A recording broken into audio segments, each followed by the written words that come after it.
Hello, guys.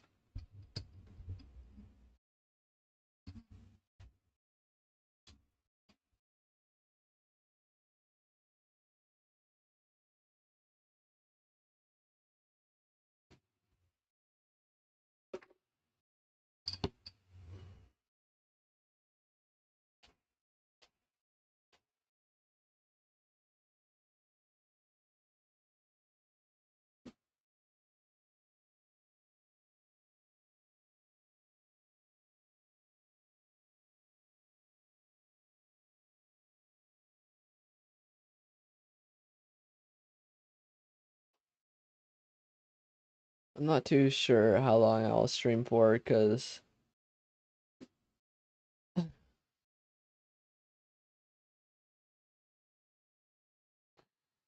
um kind of sleepy already. I'm just checking warnings real fast.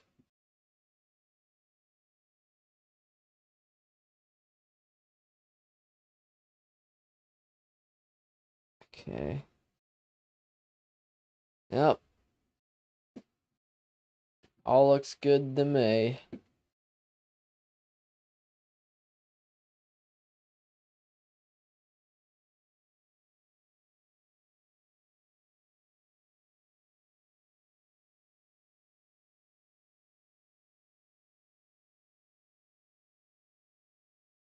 Status complete. What? Did my things get here finally? Oh, wait. Label created. You're telling me that it took this long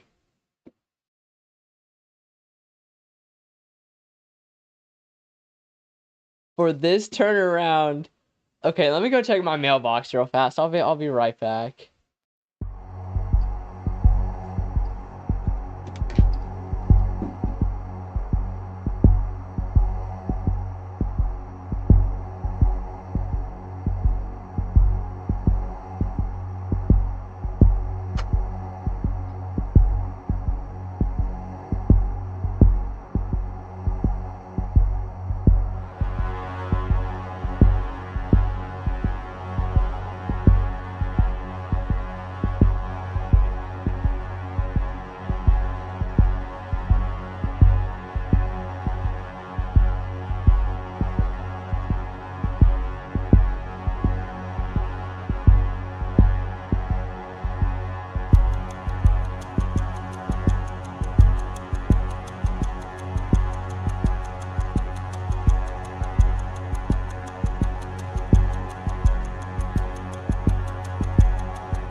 Okay, hello. I forgot to mute my microphone, but that's okay. You're telling me that my order was supposed to come in today, right? My order was supposed to come in today. And they just got my order situated. Like it if I go to track this shipment and oh man.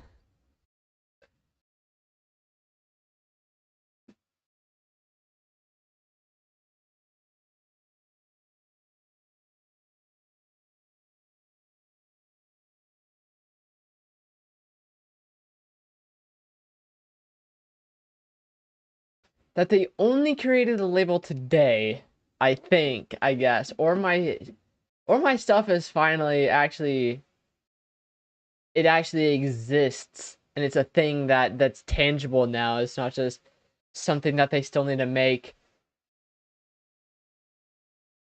You're telling me that it took this long, this amount of time, this long of a turnaround period till the day that I get, or that my order is supposed to arrive, that they finally actually print the label for it. Now, that's ridiculous. I don't really know what to say about that. Um, I honestly thought my order might not even be like coming because of just how late it was. Like I thought they probably just scammed me. Like the company eventually just got so deep in the ground that just so deep in the ground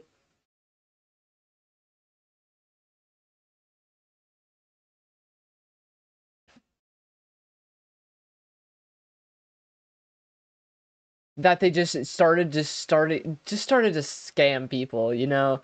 Just like we're deep enough. We've already hit rock bottom. Might as well start scamming. Like obviously that's horrible, but I feel like that I don't know. I feel like just based off what I've heard from some of these people or from the people about this company, I'm not going to name the company because one, I don't want to get into legal trouble, and two, I don't want obviously I'm not going to get into legal trouble, but still some people might try.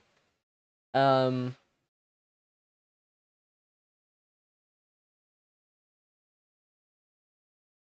it like I'm not gonna name the company because I'll know I'll get shit for it. And I didn't realize that they were what they were doing before or like until after I ordered my shit. Um, but now that I know, I probably won't be doing business with them anymore. With the information that I know now, on top of just how obnoxiously long it's taken them to get my order ready. But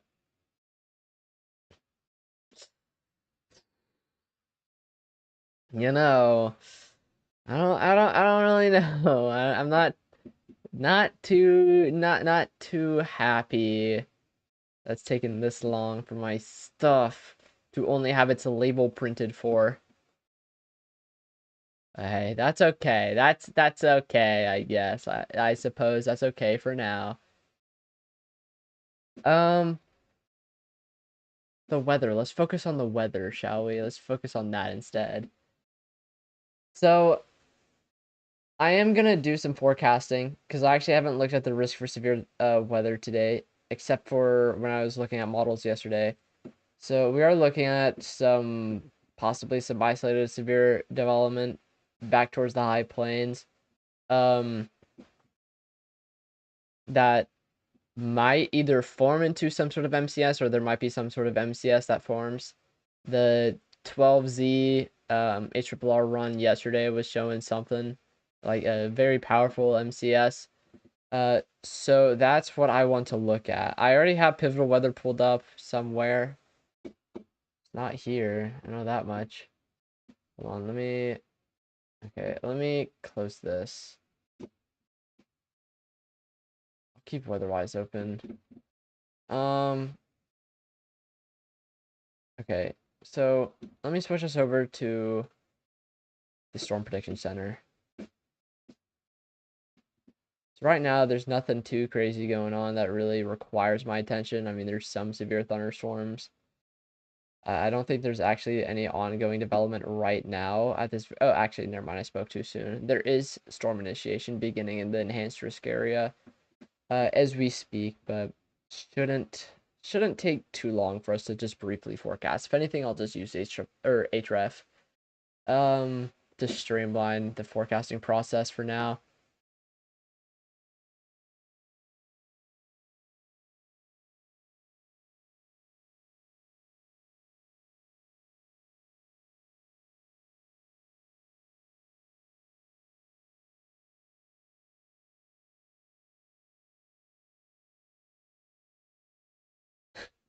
Sorry. I saw someone on Twitter. It's kind of funny.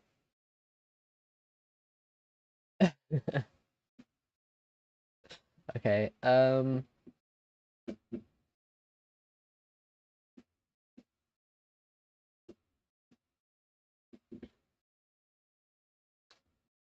Storm Prediction Center. What am I doing? Okay. Storm Prediction Center. Here we go. Yeah, that looks okay. Hold on. Can I change this so it's not okay? That looks a bit better. Um, actually, hold on. Let me undo that. Hold on. And window capture. Select window to capture Storm Prediction Center. Okay, and then we move this down. Boom. So now if I need to switch back to GR2 Analyst, I don't have to mess with the sizing of the windows to make GR2 Analyst look better. Sorry, hold on. Today's news. Storm fan screenshot confession draws photographer backlash. What could that possibly mean? Y'all bought device storm chasers with sass and glitches. Storm chaser Reed Timmers never stop chasing hits trailer. Oh, hits theaters August 21st. Ooh.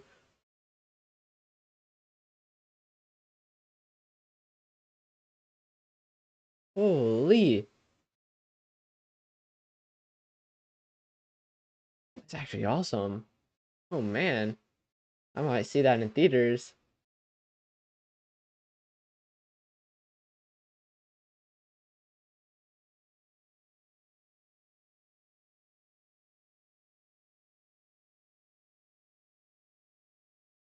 Okay. Sorry, I keep stalling. I keep getting distracted.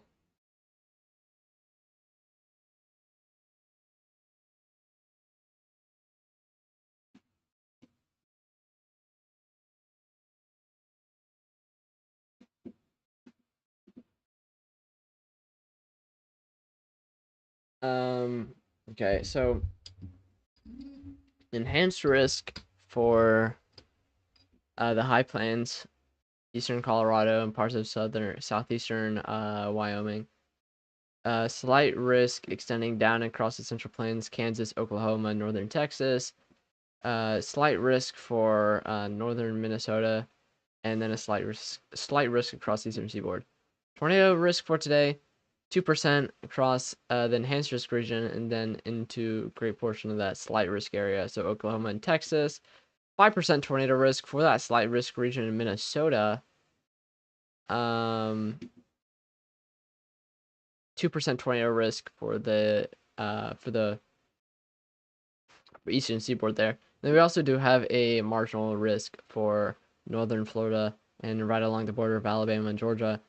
Wind, we have a SIG 1 15% for the enhanced risk region, and the rest of the slight risk region surrounding that enhanced risk region. So the possibility of significant intensity level 1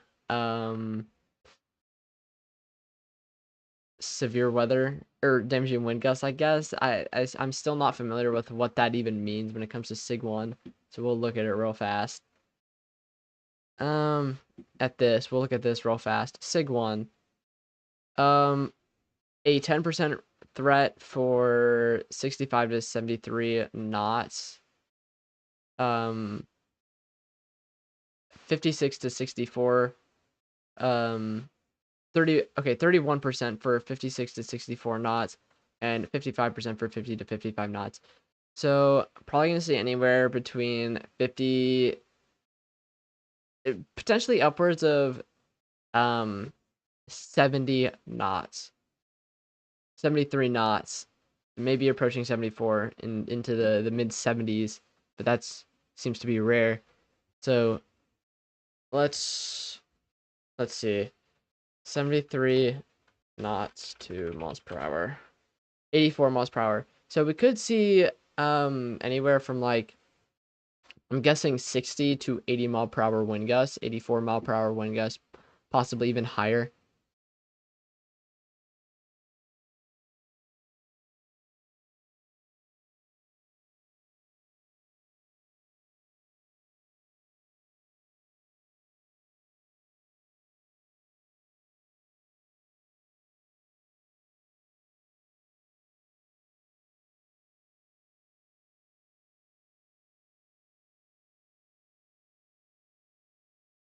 Um, let's go back here.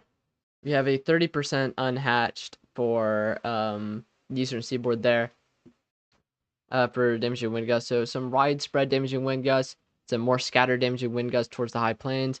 More widespread threat for damaging wind gusts that are probably going to be mostly between like 60 to 70 mile per hour. Probably not reaching 80 mile per hour, unlike the high plains across the eastern seaboard. And then a 5% risk for damaging wind gusts for that marginal threat near Florida. And for hail, the enhanced risk to date is a hail-driven threat. The 30% SIG-1 for the enhanced risk region, and that SIG-1 extending down to the rest of the slight risk. And let's see here. Let's go back to our little thing. Based off of that, that appears that we're probably going to see probably between 1.5 inches to 2.5 inches. So could see hail that it does approach like 2 inches in size. What am I? Why can you do that?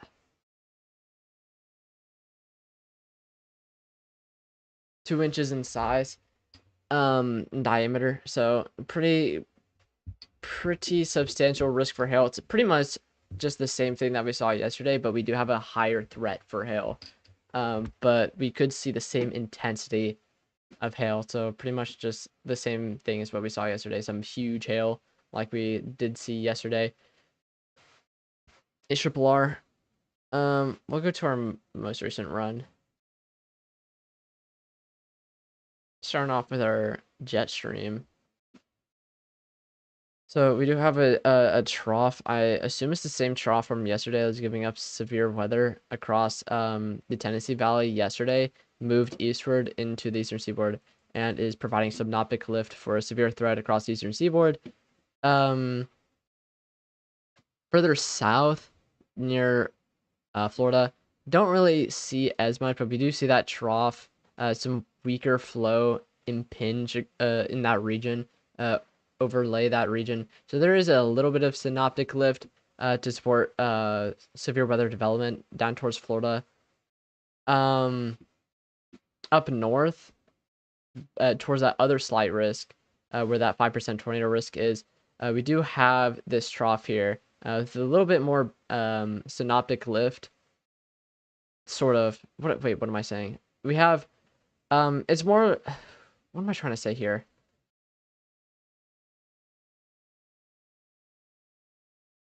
It's more or less directly feeding into that region.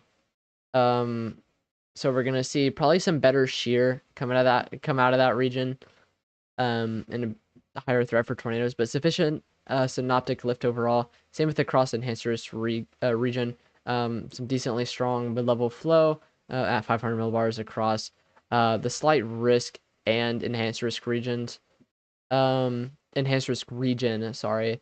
We can go up to our 200 millibars here, see what that looks like in terms of hail. Not really going to see too much of a hail risk across the eastern seaboard. Maybe a little bit of a hail threat, but it does appear that we don't really have a whole lot of upper level. Wait, let me just verify. Yeah. Not really going to see too much of a hail risk across the eastern seaboard.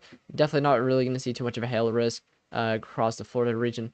Could see a bit of a hail risk for the slight risk region up north, where we could see the possibility of a couple of tornadoes across Minnesota with some decently strong 200 millibar flow. And then across the high plains, again, where we're gonna see that risk for hail. So already you can just see based off the simulator sounding pretty elongated photographs. Not a whole lot of curvature in the low levels of those photographs though. So a little bit more of a marginal tornado threat. And that's what's gonna be causing our hail threat today.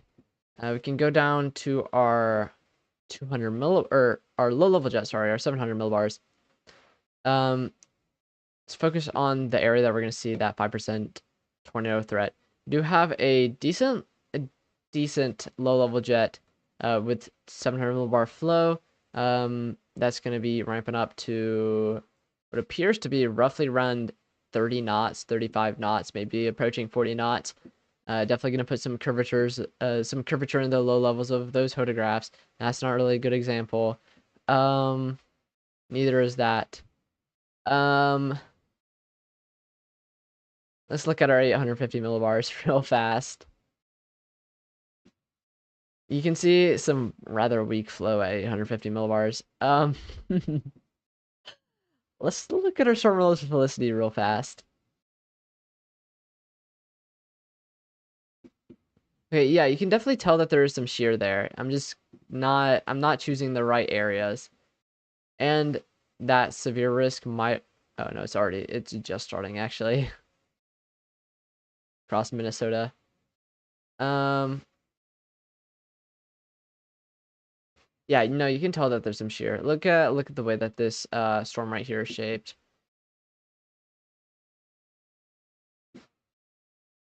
Oh, wait, hold on. You can't see that. I was looking at radar scope. Whoopsie.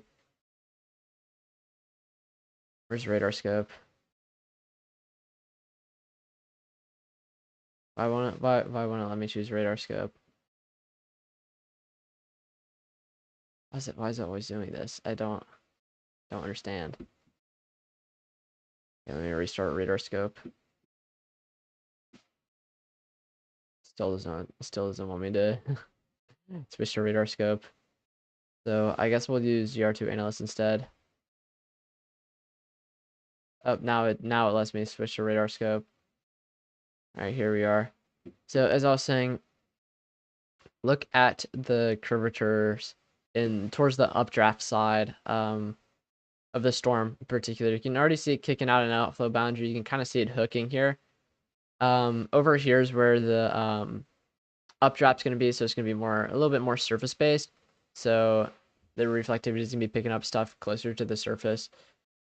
And then as it gets into the higher altitudes of the atmosphere, it kind of curves off to the north and then to the east, kind of symbolizing those photographs a little bit. So you can definitely tell that there is some directional shear there. It's going to be sufficient for a tornado risk later on this afternoon.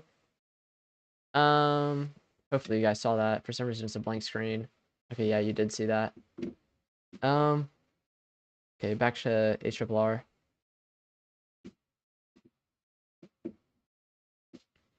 You can definitely tell that there is some directional shear there. So even if we don't really have the greatest 850 millibar flow, definitely tell that it is trying. There is some curvature in the low levels of the photographs going to be sufficient for a little bit of a tornado risk. Look at our thermodynamic profile though. Actually, hold on. Low level jet for the high plains because we didn't look at that. Not really a noticeable strong low level jet across the high plains. Maybe a little bit of stronger 700 millibar flow down towards Texas. But okay, so there is definitely some weak low level flow across the high plains. It's mostly down towards western Texas and New Mexico, especially at 850 millibars. So rather marginal tornado risk for the high plains. Probably not really going to see too much of a tornado risk actually verify. It's probably not really going to be realized from this setup.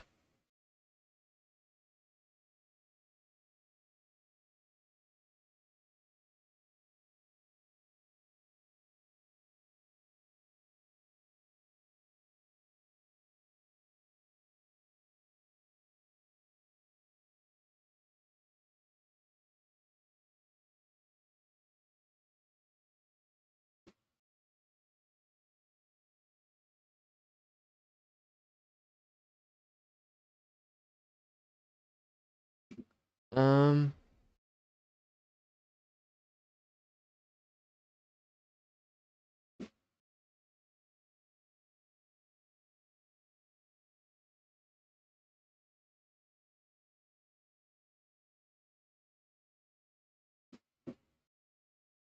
so I mean, if I was targeting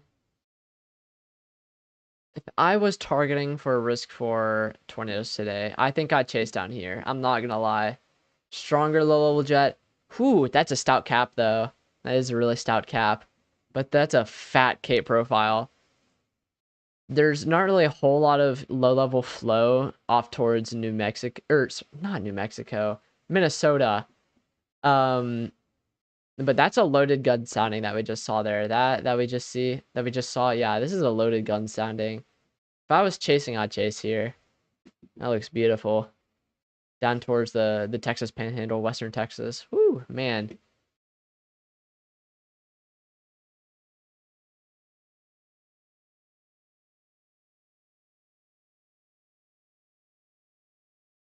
Apparently there's something going down near Amarillo. Let me take a look at that real fast.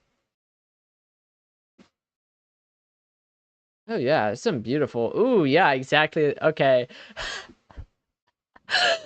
Remember what I was saying, loaded gun?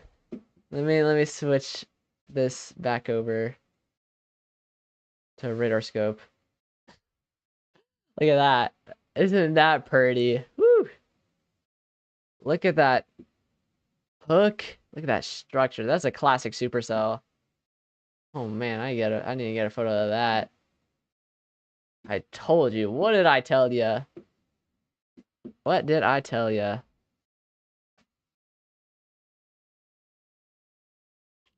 Oh man, you can see the boundary too. Whoo!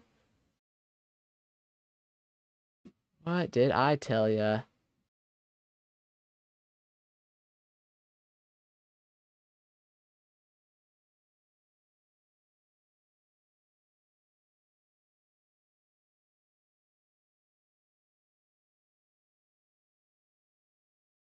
That's pretty. I'm gonna get a photo of that.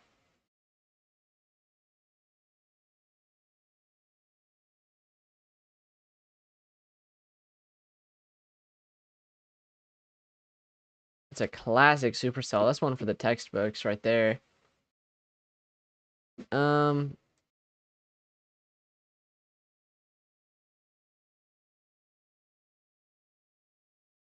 yeah, I still got some storm initiation going off towards Colorado. Still in its very early stages though.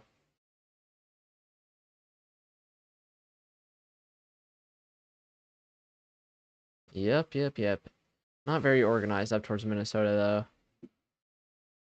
And the threat across the eastern seaboard looks like it's already moved out into the Atlantic. And you have some marginal severe thunderstorms that are kicking out outflow boundaries in Florida, northern Florida.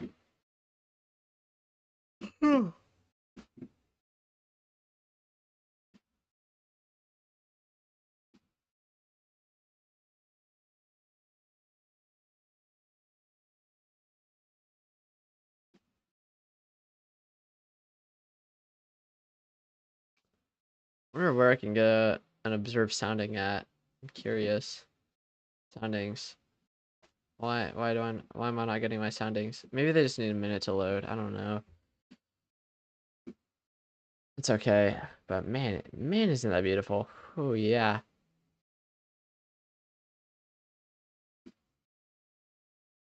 That's textbook right there. Alright, let's go back to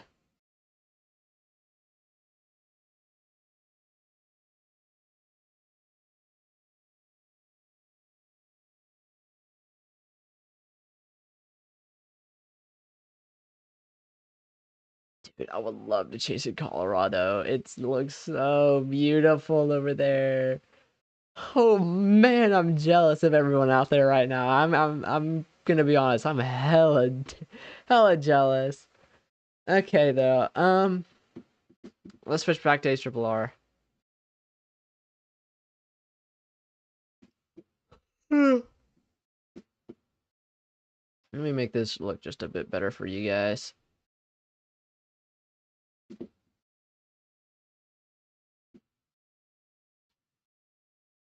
You can zoom it out here. Yeah, if I was looking for a tornado threat, if I was trying to chase tornadoes today, I'd go to Western Texas. I would actually target around Armillo. What town is that?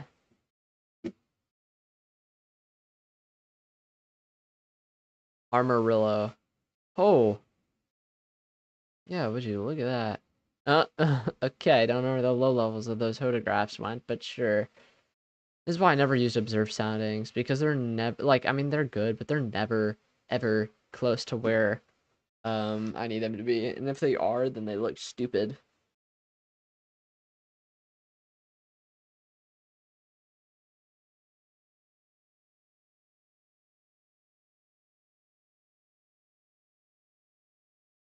And they're not maneuverable, they're not as maneuverable, and they're not um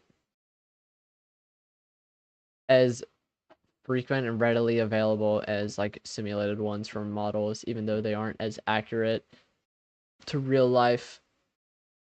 Um, let's look at our actual thermodynamic profile. Um, Up north and near Minnesota, it looks like there's already a huge cold pool forming. I don't know if that's from storms that have already been ongoing, or if it's just like that. Let me check. Let me go back to like 12Z or something. Yeah, okay, no, it does look like the severe threat across Minnesota's mostly already diminished, and we kind of missed it, but that's okay. And that's why there's a cold pool across that area, because of all that rain. So might see something develop out of it, but overall, I think we're a little bit too late to that party. Now mostly just gonna be hail risk, it appears. Elevated hail. Um, and then I'm not really too worried about Florida or the Eastern Seaboard, so we're gonna change our perspective to this, where we can see a bit better. Um,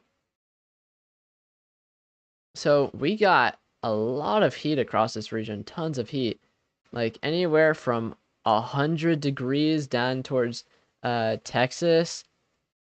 You can see the boundary here too. We do have a little bit of a warm front here between. It's more about like a hot front actually. It's insanely hot. You got 100-degree temperatures, bordering 80, mid 80, upper 80-degree temperatures, um, creating sort of a triple point system, because there is also a boundary line here you can tell as well. There's also a little bit of a dry line here that is creating a bit of a triple point. So, dude, if I was chasing, I'd be chasing around Armorillo right now. Um, so definitely need to watch Western Texas, Texas Panhandle for a tornado threat. Obviously, the tornado threat does still exist for Eastern Colorado, but it is very marginal.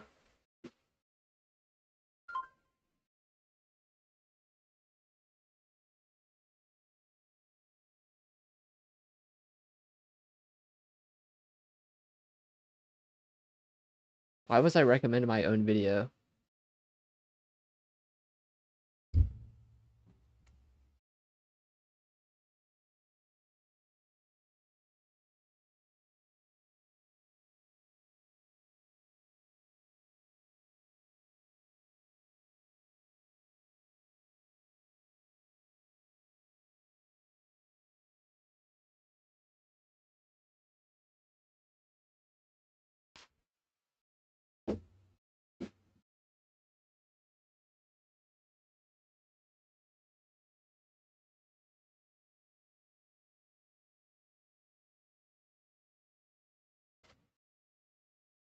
Um, yep.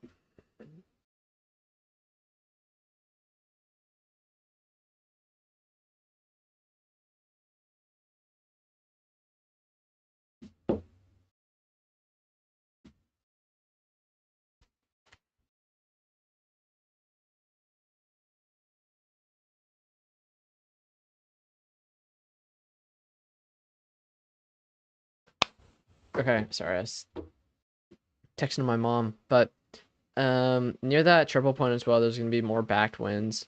that are gonna assist with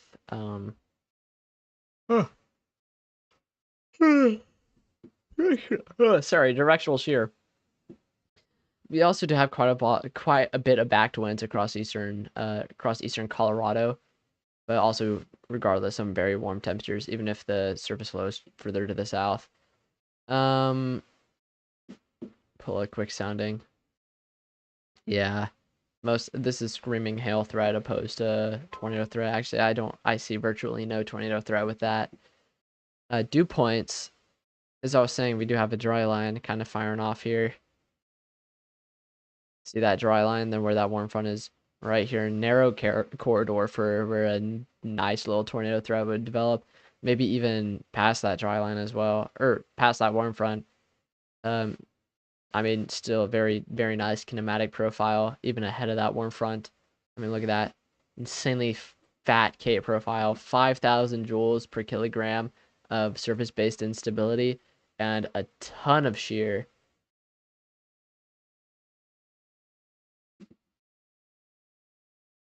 You have a ton of moisture too. Really deep moist layer.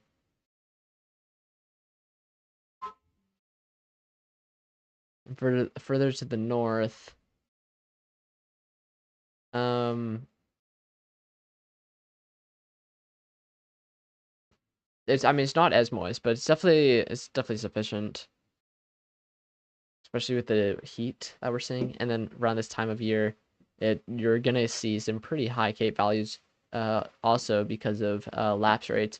I can already tell you, because of how hot it is, lapse rates are gonna be through the fucking roof. I mean, yeah, look at that. Whew. Through the roof across Western Texas, Panhandle. I mean, maybe not as through the roof as I was thinking, but still really high. So not only is that going to help with our hail risk, and some insanely huge hail, but also just instability in general and our overall storm threat. Surface-based convective inhibition.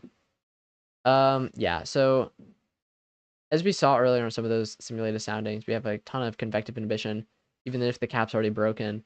Probably going to keep storms mostly isolated and discrete. And then we also don't have as widespread of forcing that we do when it comes to like other more intense severe weather setups. So storms are also probably going to remain rather discrete. But then as storms do fire, we have like a good 4 hours before that cap really takes hold and becomes a lot stronger. And pretty much diminishes our tornado threat. Likely won't see too much of a tornado threat past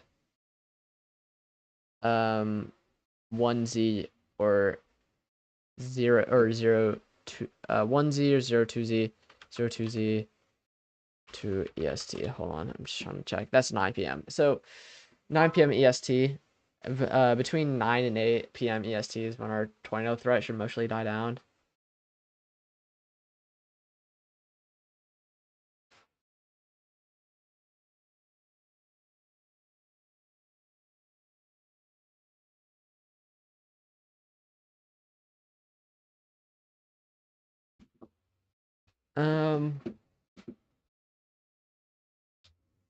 Surface-based cape.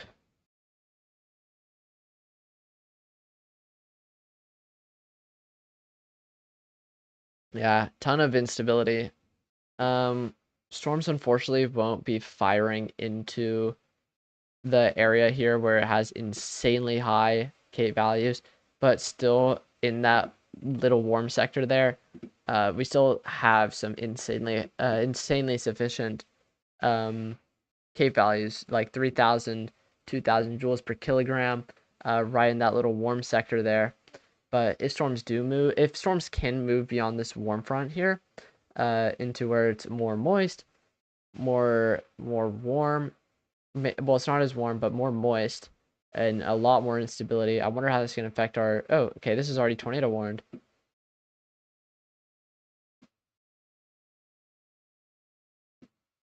I had a feeling. I had a feeling. What did I tell you guys? I knew it. I knew it was gonna do that. So now we have a tornado warning in effect for mostly rural areas of eastern Texas. Actually, hold on. I have cities off. Whoops. Um, yeah, mostly rural areas of western Texas here, just to the west of Amarillo. Every storm chaser in Amarillo must be giddy as all you can get out of. I would be insanely happy right now. I mean, look at that hook. See that rotation as well. Whew. I mean, it doesn't look the greatest, but it's certainly rotating. Definitely deserves that tornado threat or tornado warning. So tornado warning does remain in effect for rural areas of western Texas.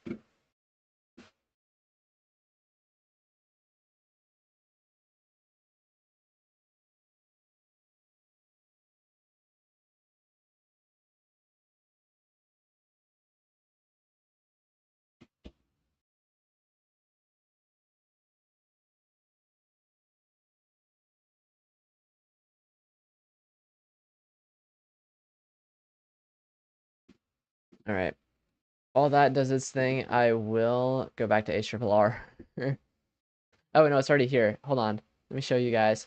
I forgot to show you guys this. Look at that. Tornado warning for the storm just to the west of Amarillo, Texas, and western, or just, yeah, in western Texas. Very beautiful supercell and very close to the radar site. Every storm chaser in Amarillo must be very happy. I mean, just look at that. Ooh, man, that is textbook right there.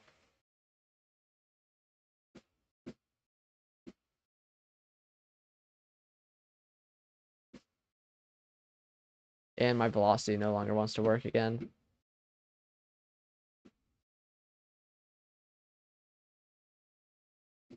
It's okay. I'll just switch back to GR2 analyst for now.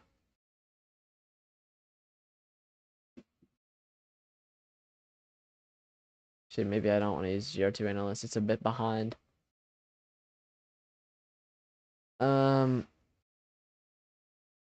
actually going to go back to HRRR so I can continue forecasting. As I was saying, again, tornado threat is mostly going to be isolated to western Texas, it appears, as we don't really have a whole lot of shear across eastern Colorado.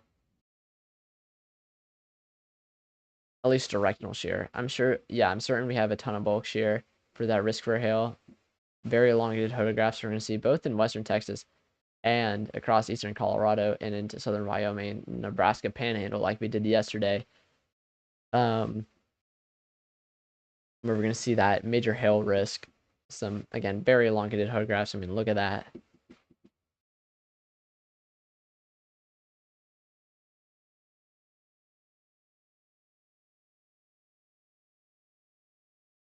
Trying to see if I can find our sig hail. Oh, never mind. I don't want this. I'm looking for something else. I can't remember where it is, though.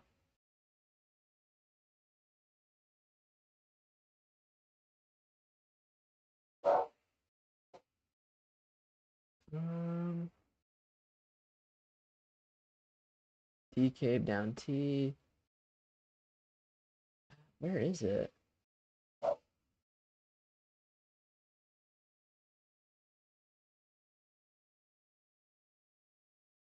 I can't find it. I don't know where it is. Oh, here it is. I think. I can't remember. I don't remember what the parameter was called, but regardless, still a big threat for hail there. I mean, look at that. And we can look at our storm relative felicity again. Again, not really a whole lot of directional shear outside of one particular location of western Texas where that tornado risk is currently ongoing. And we can look at energy felicity index.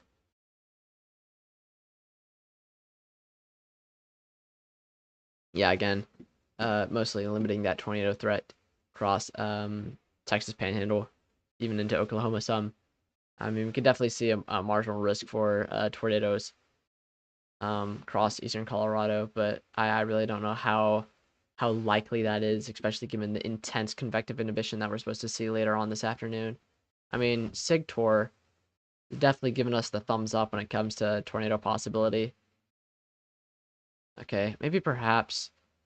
Okay, maybe convective inhibition isn't going to be as onset as I really think it is, because you can definitely tell that curvature in the low levels of hodograph, elongated hodographs. So combination with that tornado and hail threat, fat Cape profile, not a whole lot of convective inhibition, and it is surface based as well.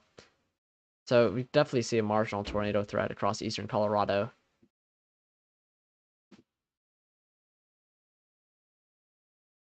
But that's really all the forecasting I wanted to do. Actually, no, it's not. I wanted to go to here.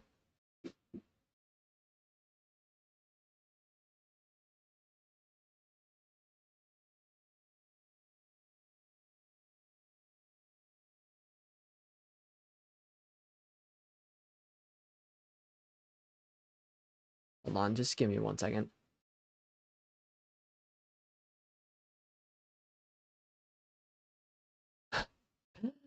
That's funny. You can see how much I use pivotal weather just based off of my immediate results from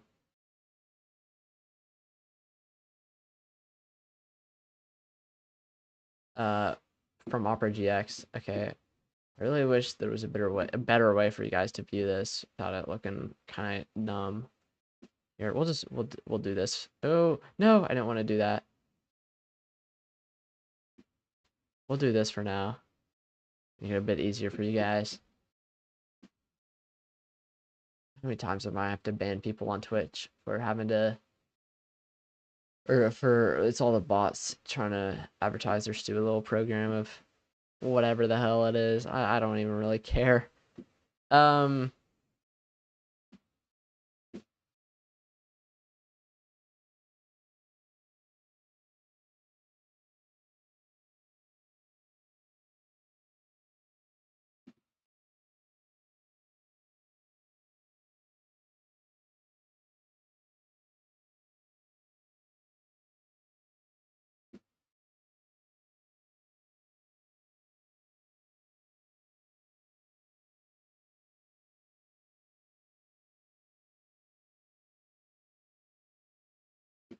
Okay. Sorry. I was wanting to look at the WPC outlook as well for excessive rainfall. Seems like the excessive rainfall threat's mostly going to be limited back towards the eastern seaboard, across coastal Virginia, coastal southern Virginia, and then also across the central plains for Kansas, a great portion of Oklahoma, northern Texas, northern Louisiana, Arkansas, southwest Missouri, and eastern Colorado. For tomorrow, slight risk across a lot of the same region, just extending down to the Dixie states a bit more, and then also marginal threat for the Four Corners and back into Nevada and Southern California. Slight risk for a lot of the Rockies, or sorry, marginal risk for a lot of the Rockies, slight risk for Central Plains into the Mississippi Valley, Missouri, Illinois, and then marginal threat down towards Southern Georgia, Alabama, Mississippi, and Northern Florida. Day 4 and Day 5, marginal threats for flash flooding in various locations of the Ohio River Valley, and then also the northern central plains.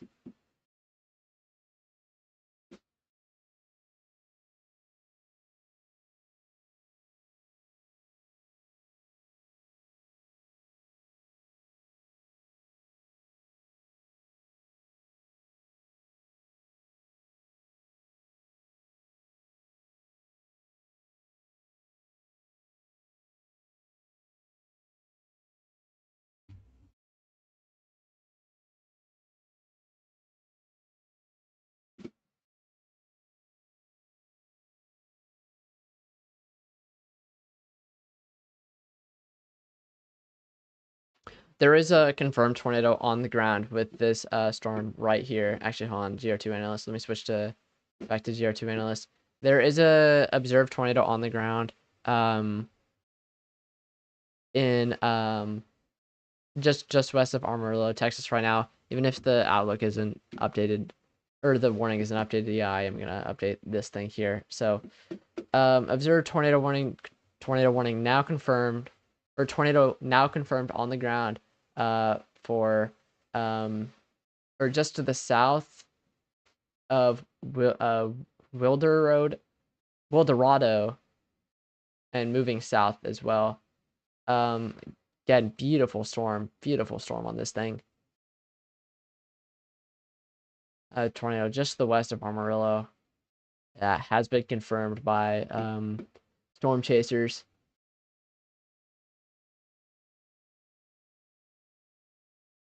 Oh, sorry, never mind. I completely misread that. Whoopsie. Holy cow, that's fumble of the century. Oh man, I did not mean to do that. Lightning induced fire on Amarillo, Texas supercell 5 p.m. 39 minutes ago. So not a confirmed tornado, but a tornado warning does continue. It looked like to me that there was it was a dust cloud, that there was a tornado on the ground, but it was just a lightning induced fire.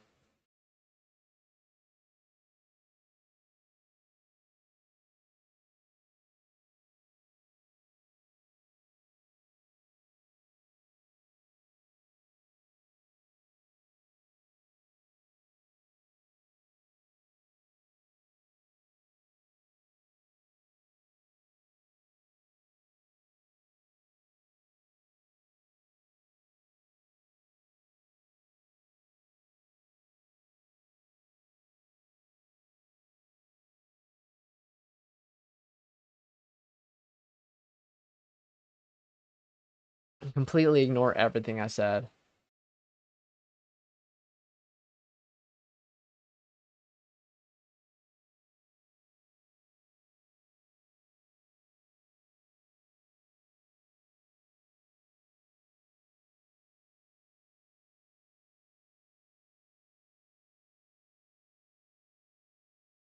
about the whole tornado being confirmed, because there's not a confirmed tornado.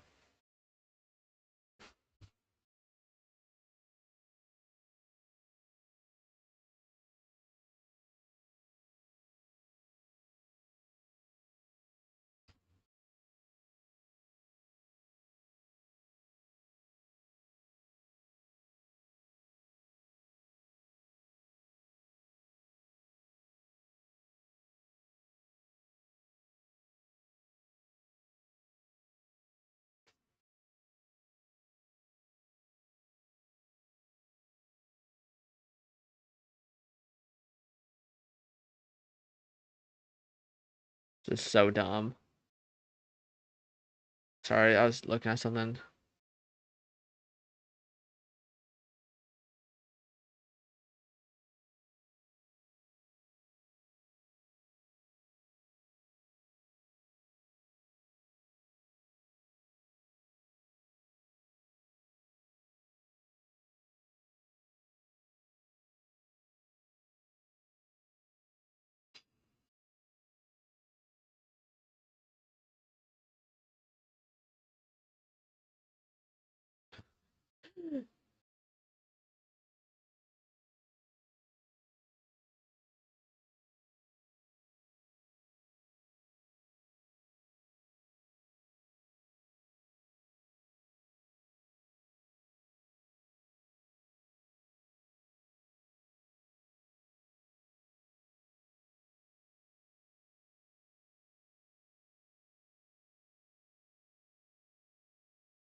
Oh, wait. I just realized we're not even on. God damn it. Wait, no, that's not even what. I want this. There we go.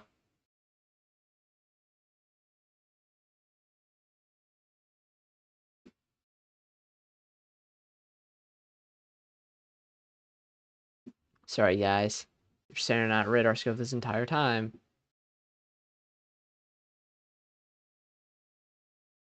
Tornado warning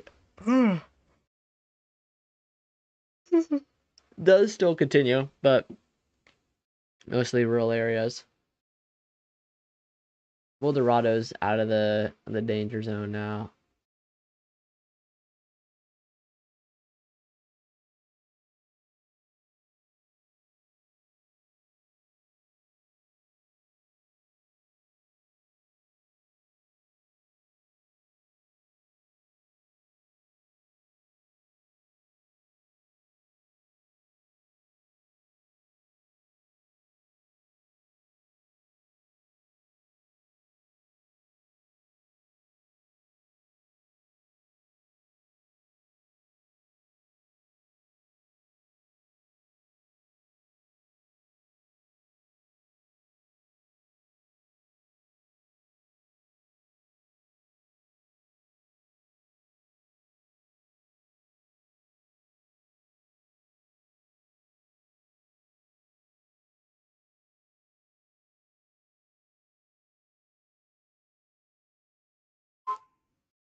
Yeah, tornado warning kind of just. Oh, it is getting real tight though there.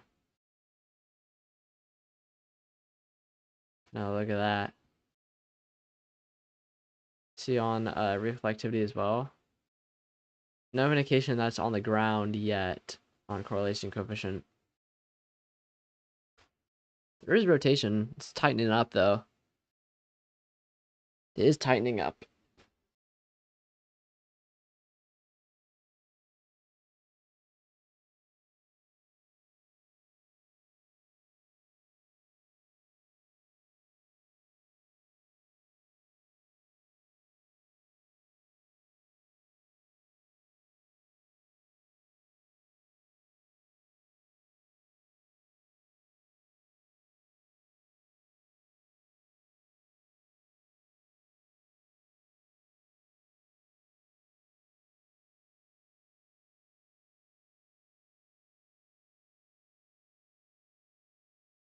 Yeah, kind of just sitting here watching this time being. It's mostly in rural areas. I mean, we can look over here. We do have some developing storms. Um, Mostly just outflow dominant hailstorms right now. Some big hail on some of these storms though. Hail reports up to 1 inch near Colorado Springs. And then also a storm off to the north as well that might have done a left split. No, I don't think it's a left split. Well, at least I can't tell. But um, Black Forest and Peyton, Colorado, around less than an inch of hail, but approaching an inch. Ooh, some big hail on this storm here. At least an inch. Severe thunderstorm warning for Chugwater.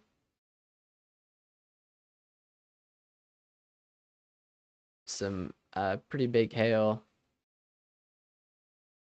It's a hail threat. We go back south to the tornado warning.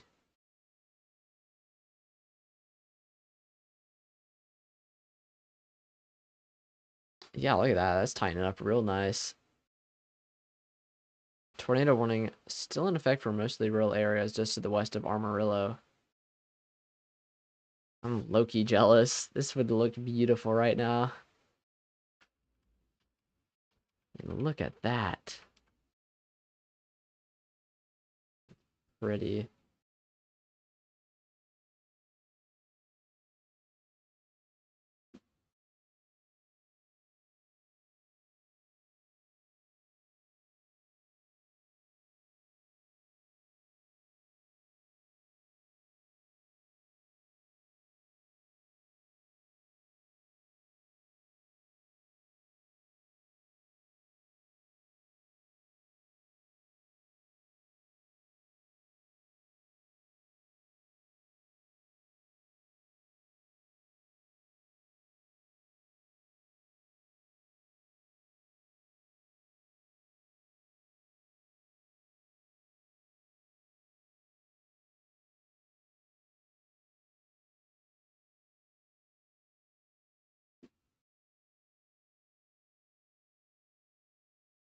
Fake out of the year goes to this thing. Bro, give it some time, man. That was 29 minutes ago.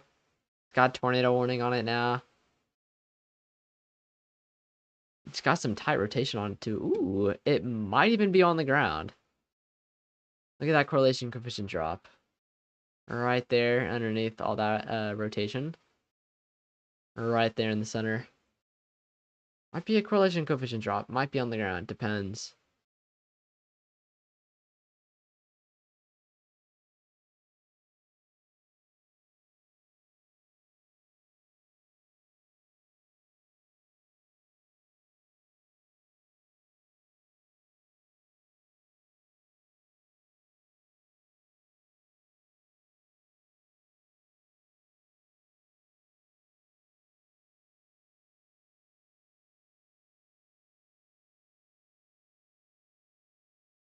But yeah, just watching this thing. Whew, that is a beautiful supercell. Very textbook.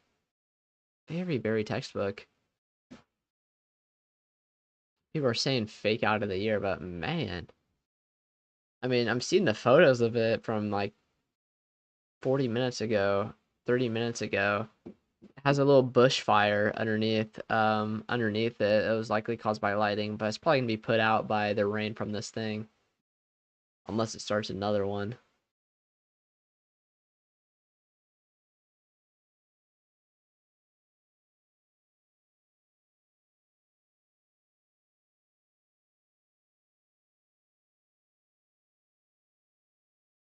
But now the rotation doesn't look as good. It might have been on the ground briefly, though. I mean, look at how tight that got for a second. For kind of broadening out, dying out. Now it doesn't look as organized. I wonder what type of stuff we'll see from this here soon.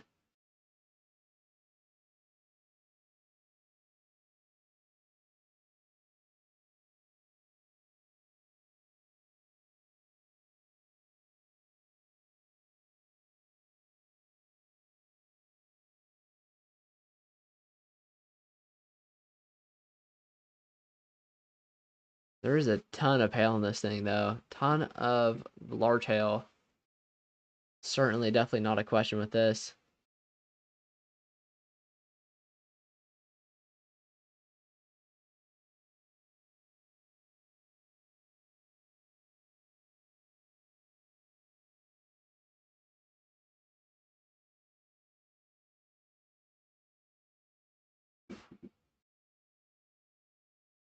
It's certainly trying to rotate. It was rotating quite nicely just a couple of minutes ago. Now it doesn't really want to do it anymore. It's unfortunate.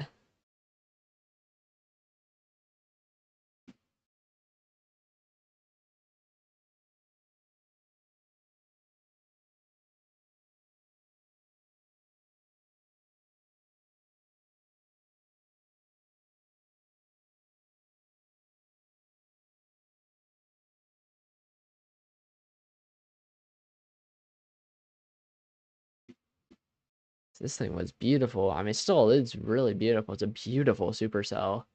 I really don't know how else to put it. It's very textbook. Never seen anything quite like it. Actually, I've seen stuff quite like it, but man.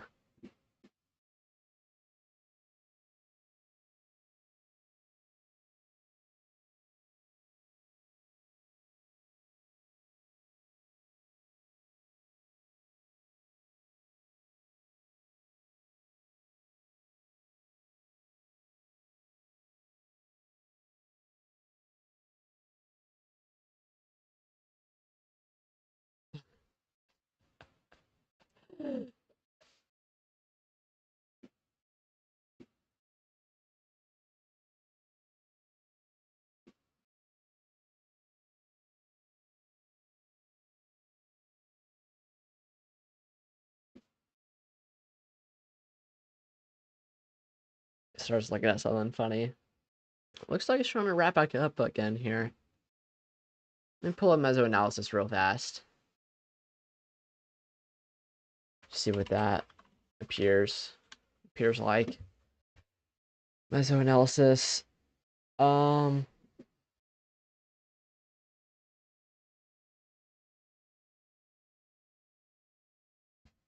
no, there's a ton of instability. There is some convective inhibition impinging on this environment, though.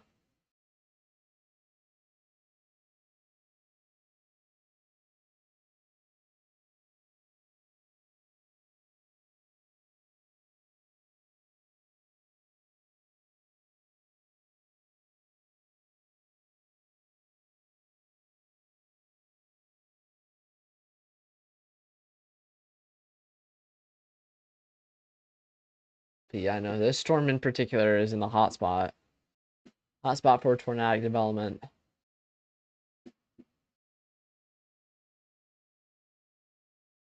The funny thing is, though, that this will probably be like the best example of tornadic development that we see today.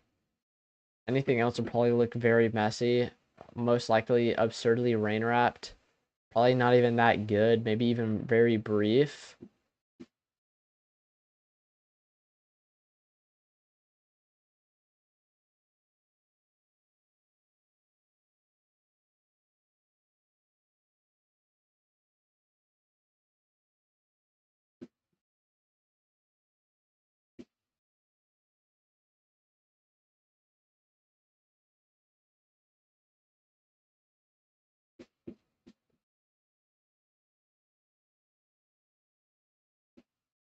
Let me tune in my own live stream elsewhere just to make sure that chat isn't just broken.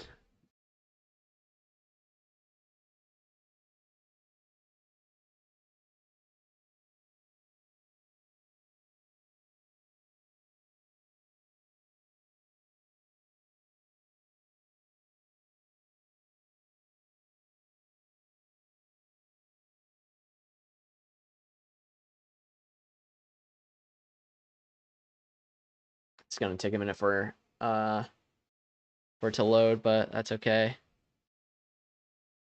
Yeah, I can tune in on my phone. Oh, it loaded. Just checking my phone real fast. I have a odd suspicion that for some reason, I mean, I know there's only 3 people watching right now, which is actually more than um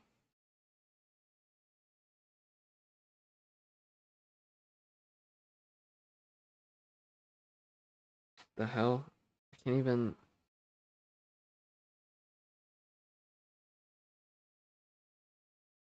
What type of weather? What do I get? I get max velocity. Yeah, that makes sense. Texas Storm Chasers, Vintualti. Get Yawbot.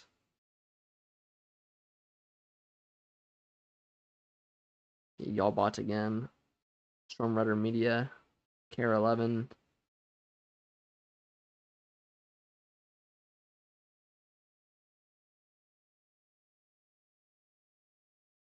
Ryan Hall, y'all. Reed Timmer.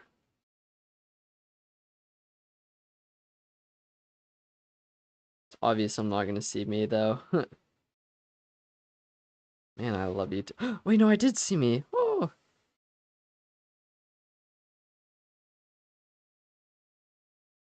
got my new short video. Let me tune into my own live stream here just to check live chat. No, live chat looks fine. I don't.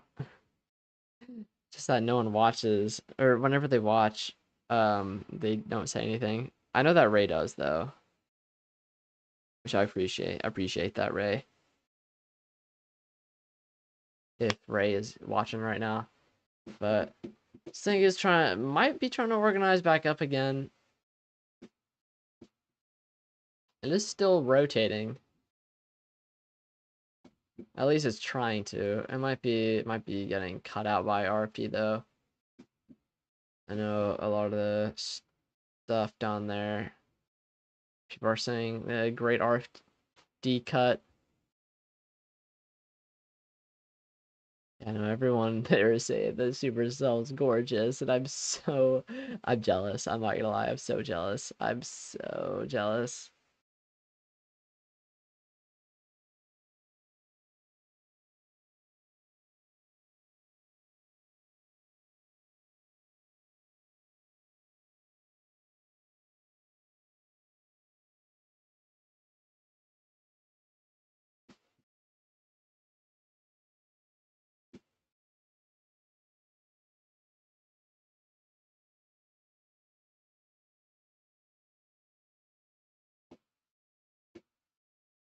But yep, this is very textbook looking. It's kind of struggling though. It is kind of struggling.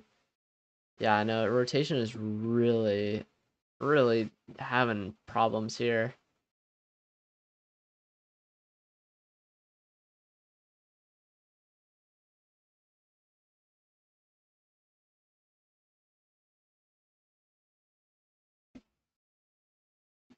It's very unorganized. Doesn't look very conducive right now. They might expire the tornado warning, I'm thinking. Thinking they just might. What about some of these other storms here? Couple of severe storms going off around Colorado Springs. Seeing a second round of of a strong severe thunderstorm with heavy precipitation, likely some large hail as well for Colorado Springs. Just had this hailer go through, but it does look like it's dying down. Then some very large hail off to the north with 2.15, 2.15 inch diameter hail, just to the north of Peyton. Some huge hail. Again, huge hail is going to be with these storms across Colorado, Wyoming, even down into Texas, Kansas, parts of Oklahoma, and whatnot.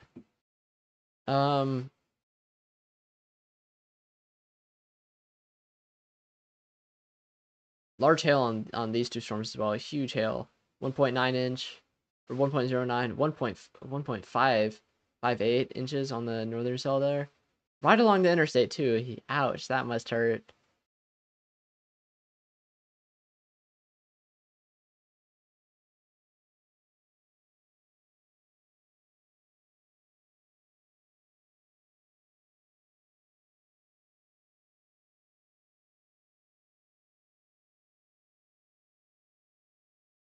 We'll look back at the tornado. Oh, they expired the tornado warning. So we are going to keep eyes on this storm though. And actually, there are storms to the south of it. What do they look like? Ooh. Some of ooh, this one appears to be rotating, or at least trying to. Has a hook. Two couplets though, two separate updrafts.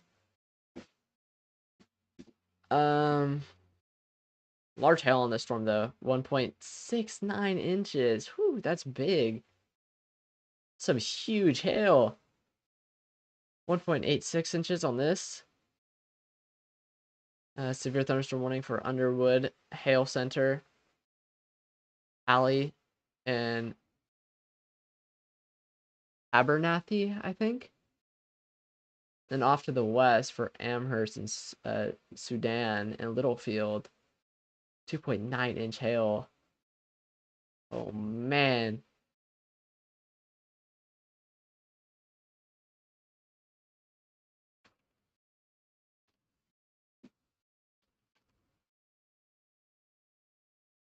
There's some huge hail on these storms. Huge hail.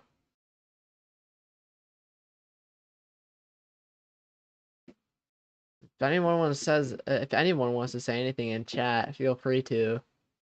I will read it. I'm kind of just talking to myself right now.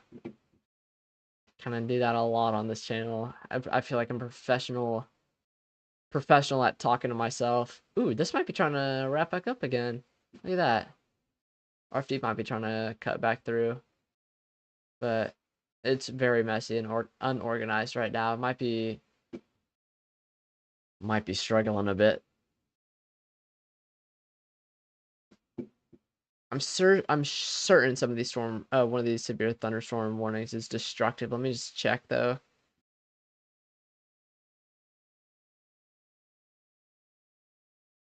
Just to make sure I have the right to update what is currently displayed on my screen and on stream. Actually, it might not even be.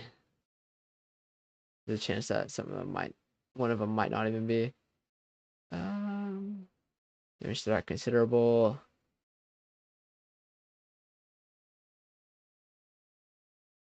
Yeah, none of them are actually destructive.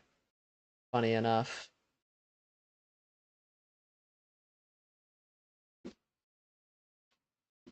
Ones are considerable. This one's a considerable severe thunderstorm. Some huge hail.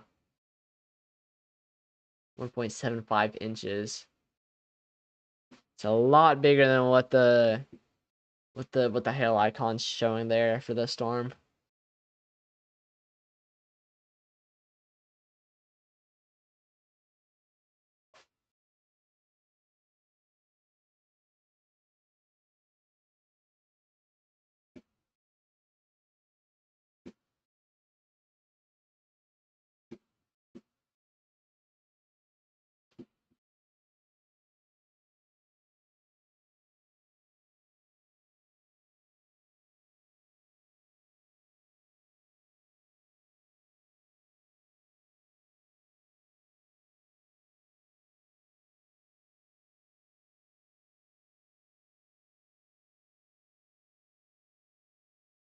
Yeah, north of Amarillo. Oh, that was an hour ago. Never mind, that does make sense. Damn, dude, I wish I could just be north of west of Amarillo right now. Southwest of Amarillo. Man. You don't understand how much I'd pay to be over there.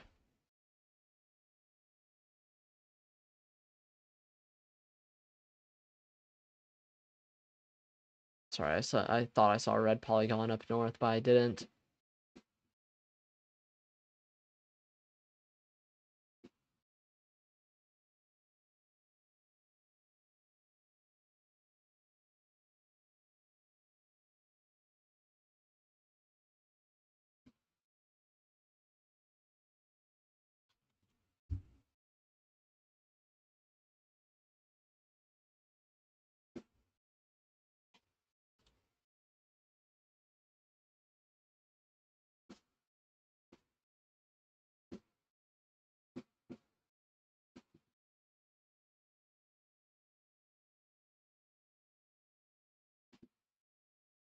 While we watch this, I'm kind of gonna try to get a Instagram reel that I made. I made the short video that's currently on my channel, most recent short video.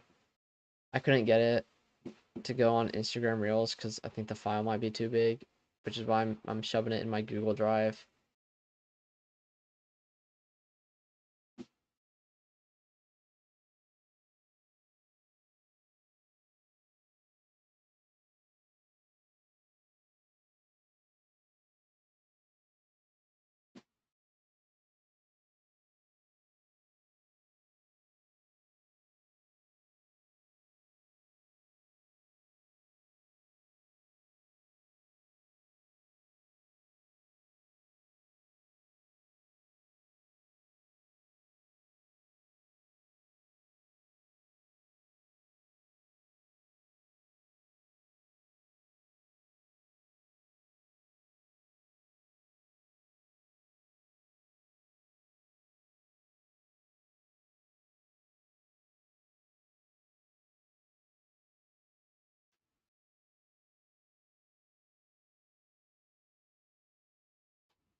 Not sure why my thing's saying 21 hours ago. That's weird.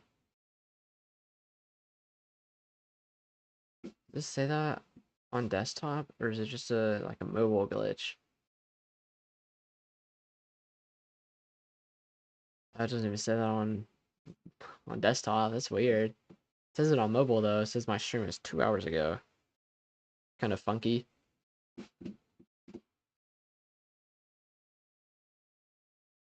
Yeah, I don't think this has the steam in it anymore to really produce a tornado.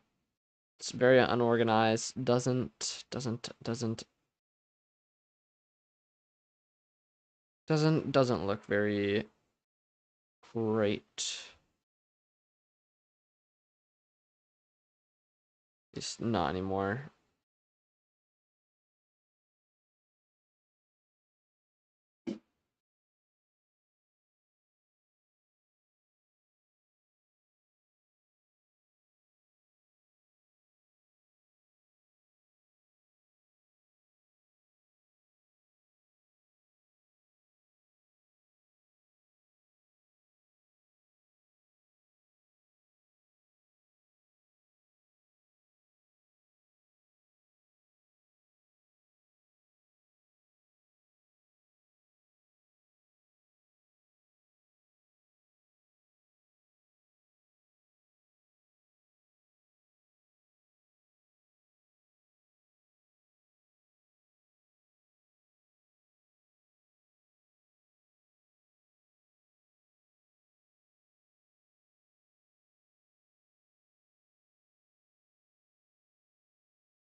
Sorry. I'm sorry I'm not saying anything right now. I'm trying to post that video. Um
why does the audio sound like that? What?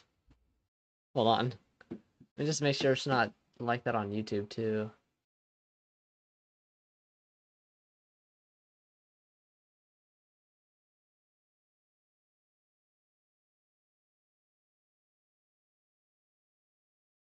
Yeah, I know the audio is like that for some reason.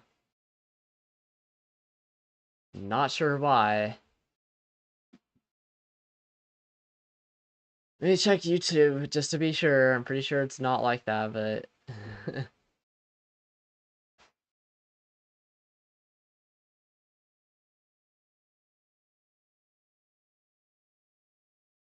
the hell? Oh,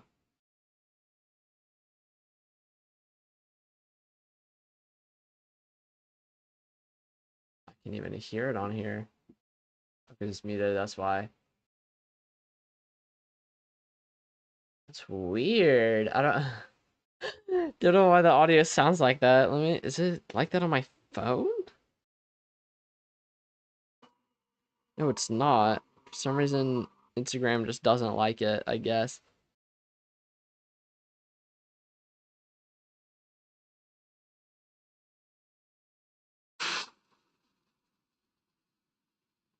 I don't know if you hear that, but that's the audio that I'm getting.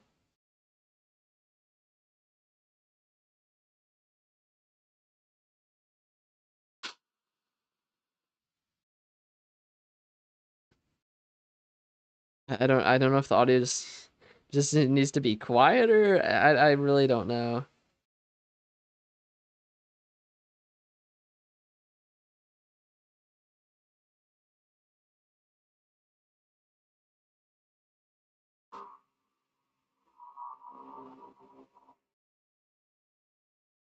Save copy. Trying to see if I can fix it.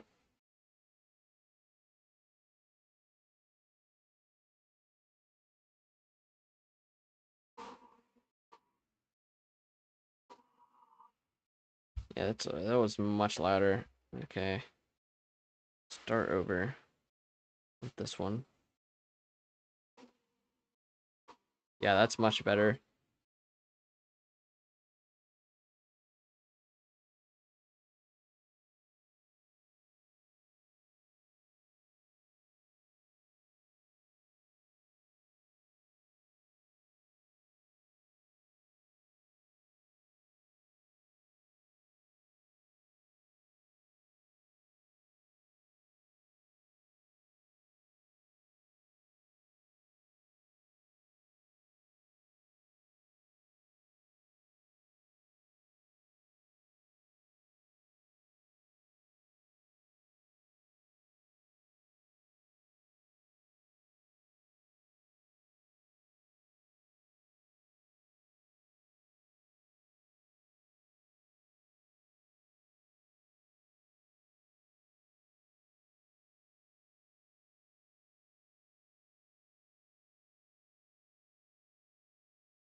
What?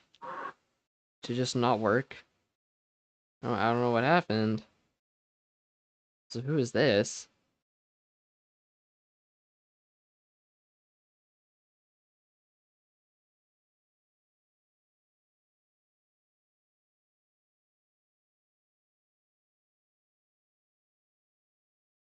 I think it just didn't work for some reason. To do it again, I guess.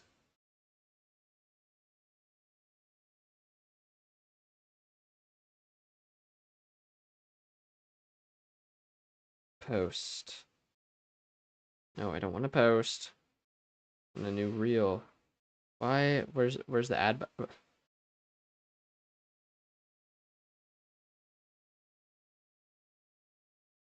I'll like that video so I can watch it later. Actually, hold on, I'll favorite it because you keep editing. What? No, that's not what I want.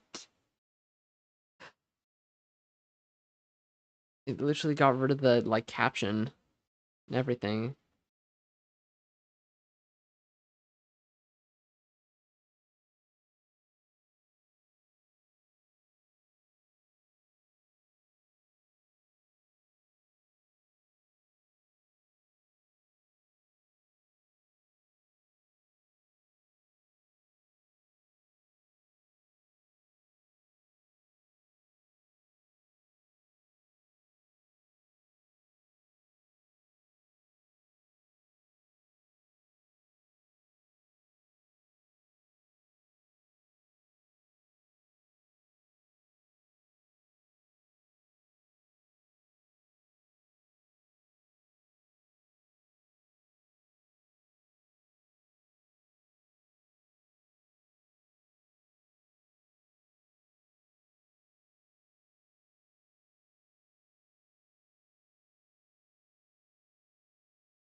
Hey, it's finally working.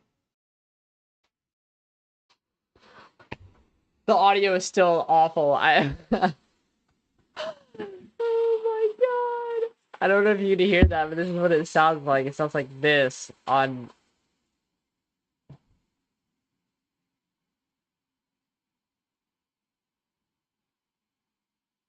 That's what it sounds like, and it's very annoying. I don't know why it's doing that because it's annoying.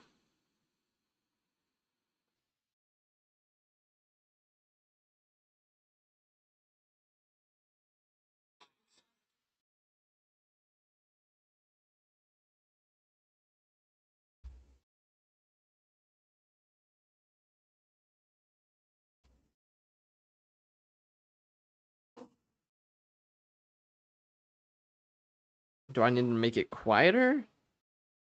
Okay, let me look this up. This is what Google's for. Why does my Instagram reel sound like static when I post it?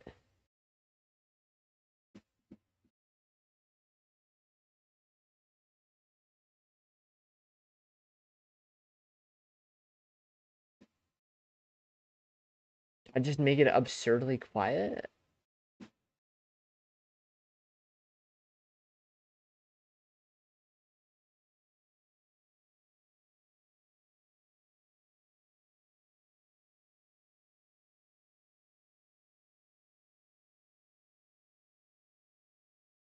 Oh man, that's not fun. I need to make the audio extremely quiet, I suppose.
Alright, let's try it again. Attempt number 3.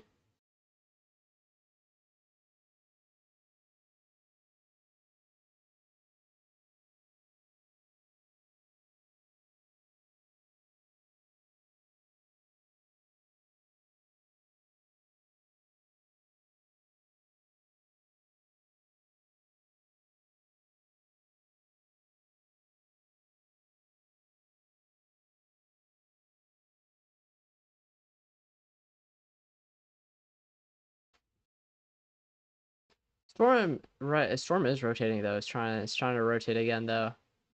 Look at that. You need to keep an eye on that.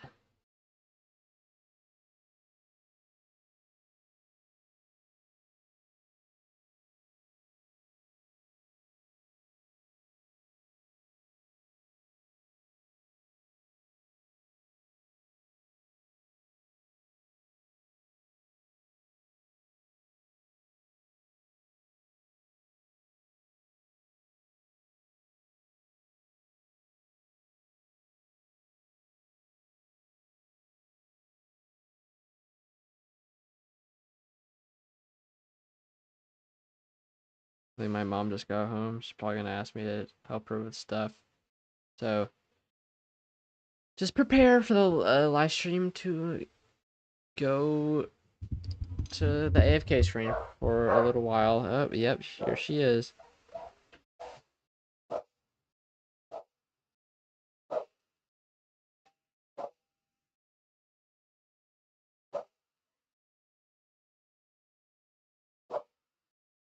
Wait, now you can't even hear anything on the reel. What?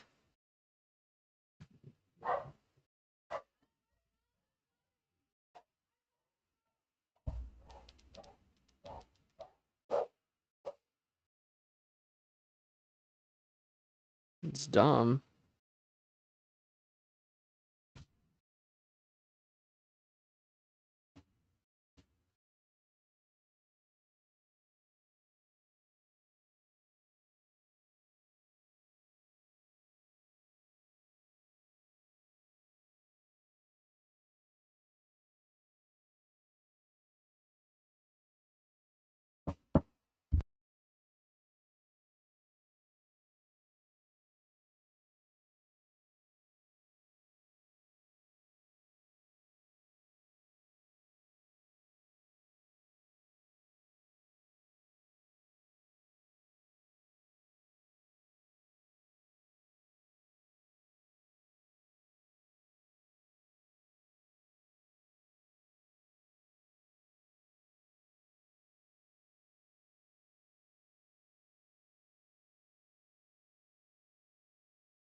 fellas.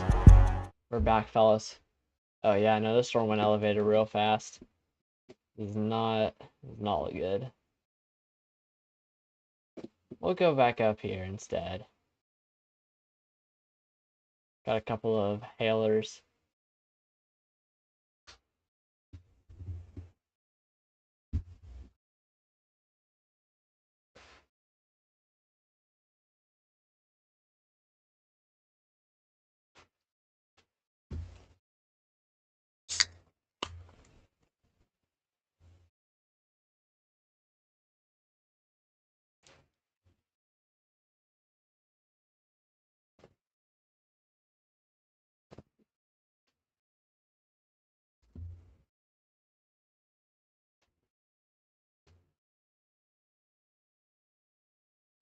I do have some food now, so I am gonna eat that and watch some YouTube as well.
Alright guys, hello.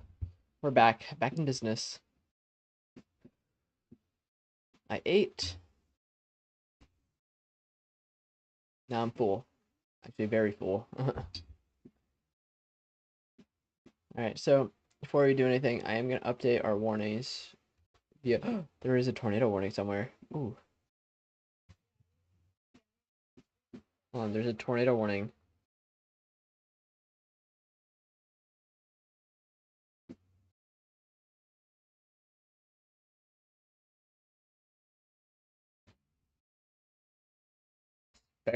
Very far from a radar site though. But look at that. And you can tell. Can't get any. Hold on, we're gonna switch to. Oh no! Okay, never mind. We're not gonna switch to radar scope because it doesn't want me to use velocity for some reason.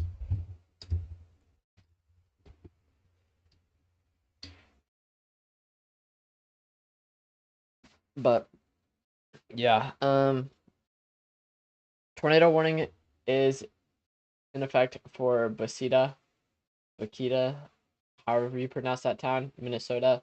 You live in the affected area, take shelter immediately.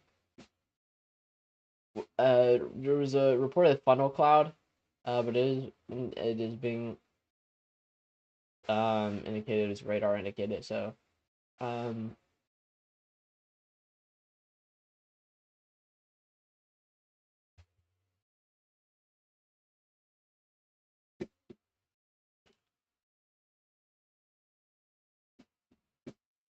but there is a tornado warning. Oh wait, hold on, let me update. There's a tornado warning in effect for Bakita, Minnesota. Then take shelter immediately if you live in the affected area. It's very far from radar site, so it's gonna be very hard to tell whether or not a tornado is imminent or not. But with any tornado warning, you should treat it as if there's an imminent tornado.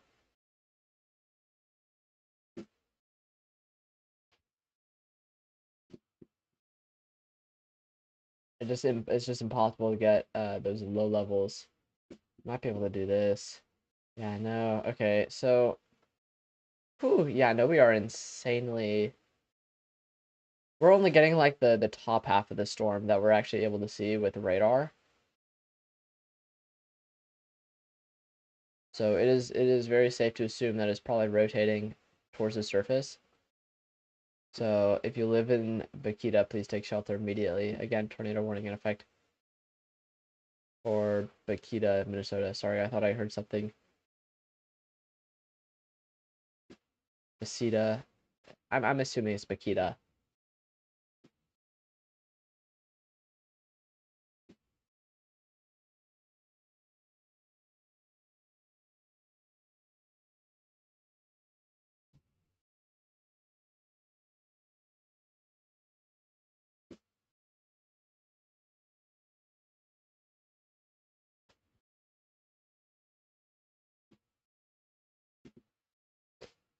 Wait, what? Okay, that's weird.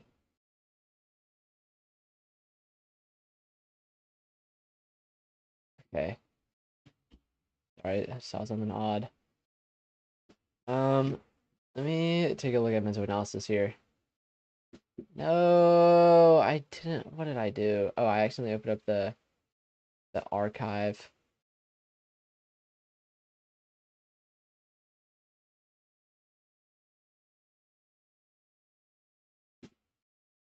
Okay. Let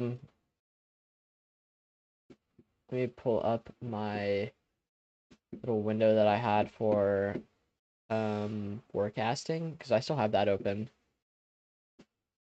We can look at what the conditions are currently across the tornado warning area. See whether or not how probable a future probability for a tornado is outside of just this storm in particular. But again, tornado warning does remain in effect for Bakita.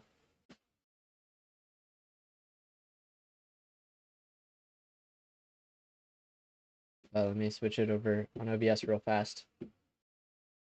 Um, that's oops, what? Hold on. Go to analyst. Switch this to mesoscale analysis. Boom, there we go. Okay. Yeah, look at that. Oh, sorry. I'm looking at the wrong thing. So, storms are mostly out of the risk area. They don't really pose a whole lot of threat anymore, but again, tornado warning does remain in effect, so they do pose some threat. But if we look at our 850 millibar for our low-level jet, very weak low-level jet out of the south, out of the southwest here, only about 20 knots of 850 millibar flow. 700 millibar. I mean, yeah, I mean, you can kind of tell that we do have a very weak low-level jet there, but it's not very good. What was that? Oh, it's just a chord.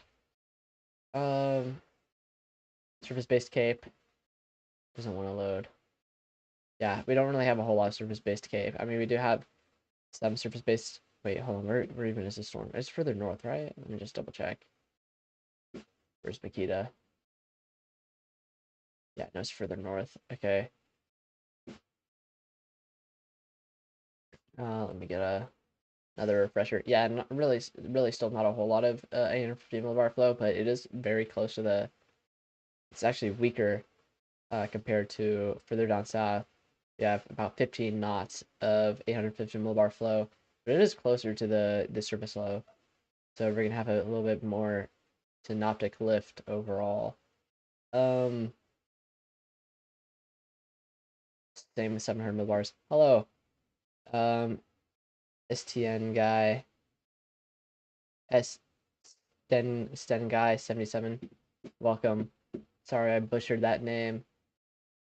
I mean, okay, yeah, we definitely have sufficient instability for a tornado threat for the north, just lacking the shear quite a bit.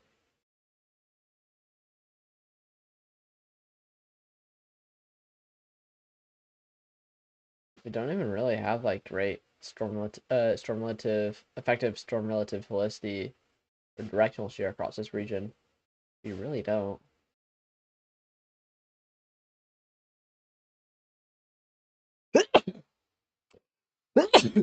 Sorry.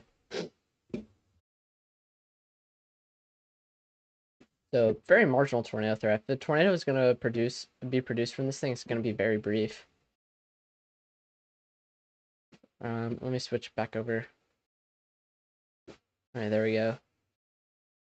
I keep accidentally opening up radar scope.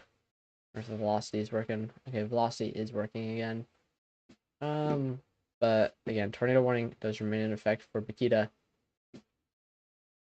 Oh, okay, we were looking at some earlier frames, but here's here's what it looks like now. Not bad. I definitely think it deserves that tornado warning, especially given the fact that it's next to near impossible. It's next to near impossible to actually see what it looks like at the surface because of how far away it is from any radar site. You have these two cells here developing along I'm assuming some sort of boundary that I'm not noticing. I thought the severe risk was mostly over here. Let me just double check that.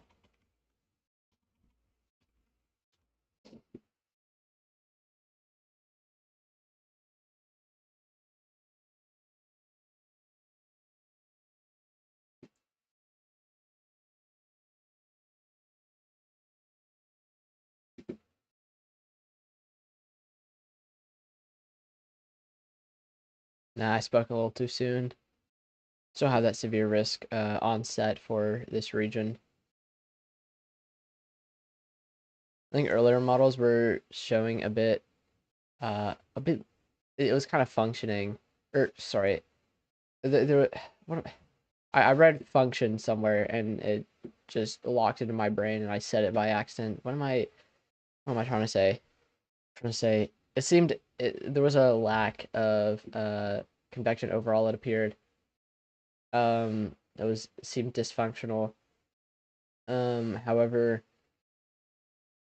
I don't know. I guess there was some uncertainty given that cold pool, but it does seem like storms are going to initiate and continue to initiate across this region.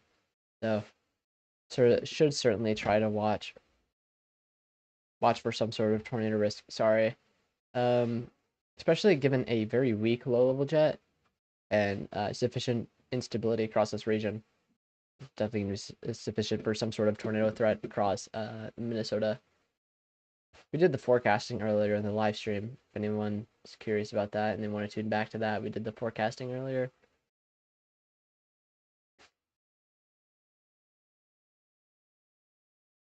A couple of severe thunderstorm warnings down in, I think, Louisiana. Take a look at that real fast.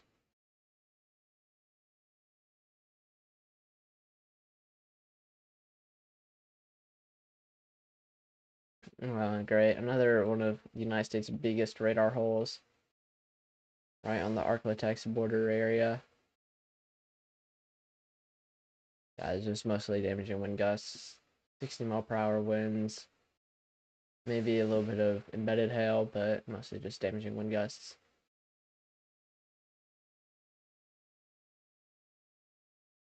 Wish we had better radar sight.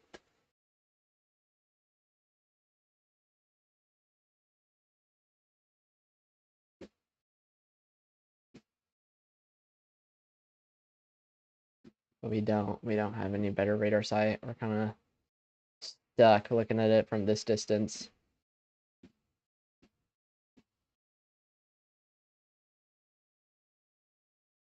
Oh my gosh, that's insane. I just posted my short video earlier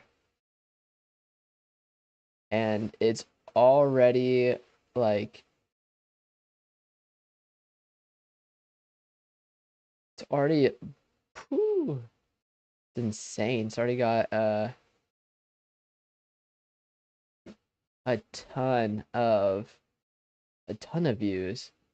It already has almost, I think, more views than my other short video, and that was posted a couple of days ago, and it got like 600 views over the course of like 3 days. This one already has 600 views, and I posted it today, I think. Posted it today, right? Yeah, I did. And people love that. It's awesome. Happy about that. But again, tornado warning does remain in effect for Bakita, Minnesota here. We're not going to be able to give too many details about it, too much information other than what the NWS puts out, because it's so far from the radar sites. Can't really get a good view on it towards the surface.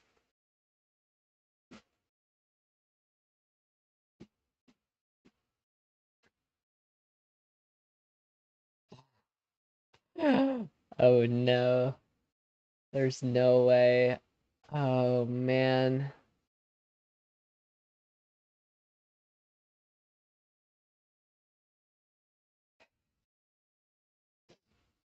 Y'all bot needs to be taken behind the barn and put down. This isn't good.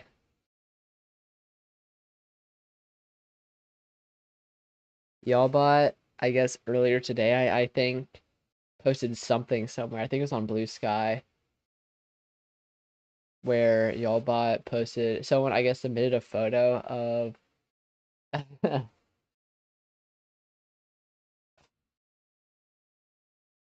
of a famous photo of El Reno, the El Reno 2013 EF3, um, and posted saying, "Great shot from Shivan Patel in Dallas, Texas, earlier this evening. Impressive storm structure and potential wall cloud visible as severe weather moves through the area. We're monitoring this closely. Hashtag Yell Squad." And then has the photo attached, which is kind of funny because one, Y'allbot is doing its job, it is doing what it is supposed to do, surprisingly well actually. I mean, you can't. I mean, you'd have to kind of squint your eyes, tilt your head to really tell that there's a tornado there, I think, with that photo. But it said potential wall cloud. I feel like it should have said wall cloud at the very least, because that is very obviously some sort of area of rotation. Doesn't really seem to be taking in the whole picture though.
Oh, that's a beautiful tornado photo. Oh man.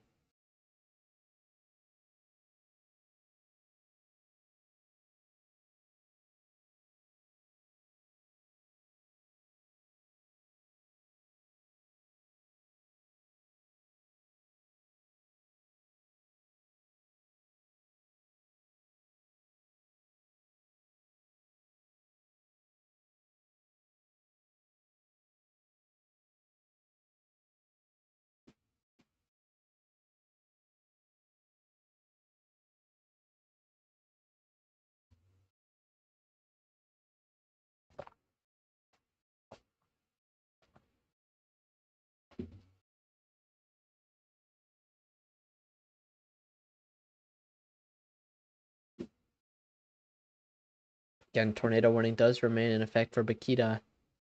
Minnesota is nearing the town. Can't really get too many details on it though because of how far away it is from the radar side, but we'll keep an eye on it.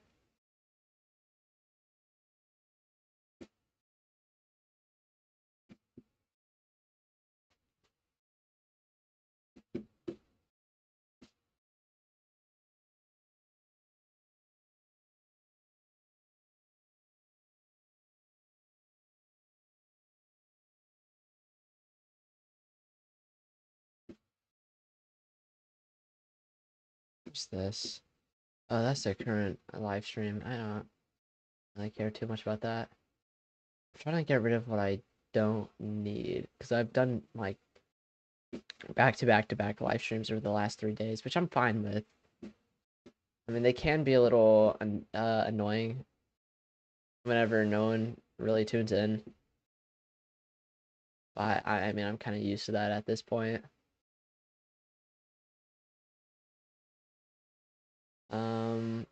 Because it gives me a chance to work, opposed to actually answering questions.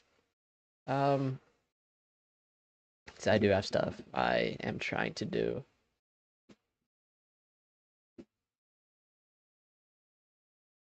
I hate how the majority of my views are coming from shorts, though.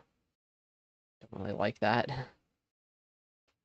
Wait, I don't know why I said 900 earlier. It's kind of funky. I don't know why it's only 600. Oh, for some reason in YouTube Studio it says 944. It's a little funky, but that's okay.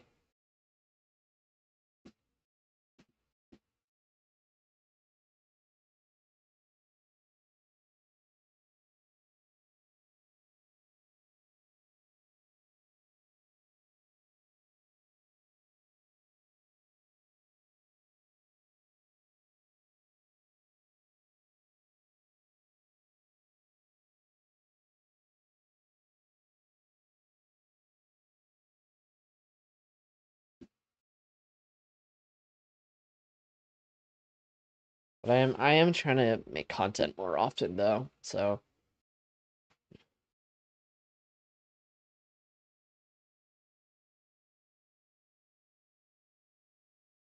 I do need some sort of incentive to actually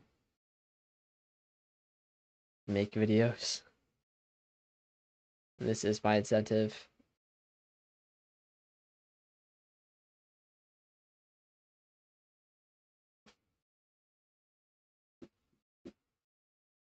Tornado warning does remain in effect for Bakita, though it's still definitely deserving of a tornado warning. I really can't give you too many details because there's really Bakita is also a very, very, very tiny township. Only a couple of only a couple of townhomes. So it is still mostly rural areas, but Bakita and tornado warning for Bakita. I highly doubt anyone for Bakita is watching. Actually, no one is watching, so no one's watching right now. So I think it is safe. I think it's safe to assume that no one from Bakita is currently tuned in. Still tornado warning for Bakita. Prince Walty's chasing right now. Let's see what he's up to.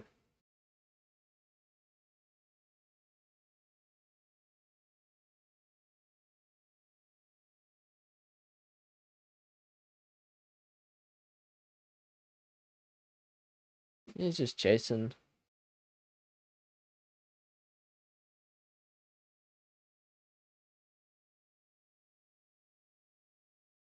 Yeah, just chasing around, chasing some pretty messy storms right now. I think it's probably chasing for structure more than anything else right now, which is definitely the right call to make, especially if you can't get down to Western Texas that quickly.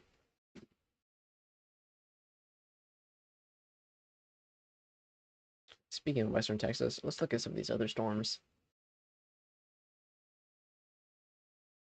Still some massive hail with a lot of these. It's insanely huge hail. Got a couple of messy storms and some huge hailers in the mix. Some large hail, like 1.17 inches, just to this, just west southwest of Chugwater. Two little cells there, some huge hail. Also, severe thunderstorm warning for Rock River, Wyoming, with 2.45 inches of hail, or 2.45 inch hail. That's big. So, as well as Bolster, or wait, no, sorry, Bosler, Wyoming. And we can also drop south, see what's going on in Colorado. Some smaller hail, less severe storms, mostly damaging wind gusts, it appears. To the north of Genoa, Ariba, Flagler, and Lehman. Actually, that's where Vince Walty is currently, near Lehman. But those storms kind of suck, I'm not gonna lie. I don't know if he's just passing through to go south or what.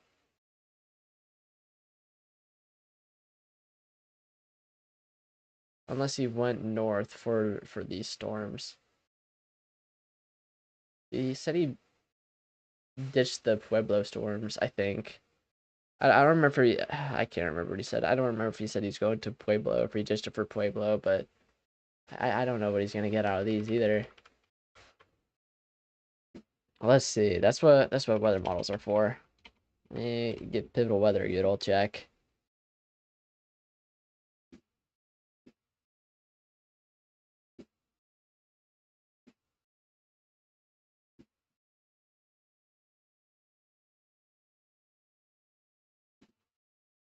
You're expected to, yeah, those are expected to see some decent upscale growth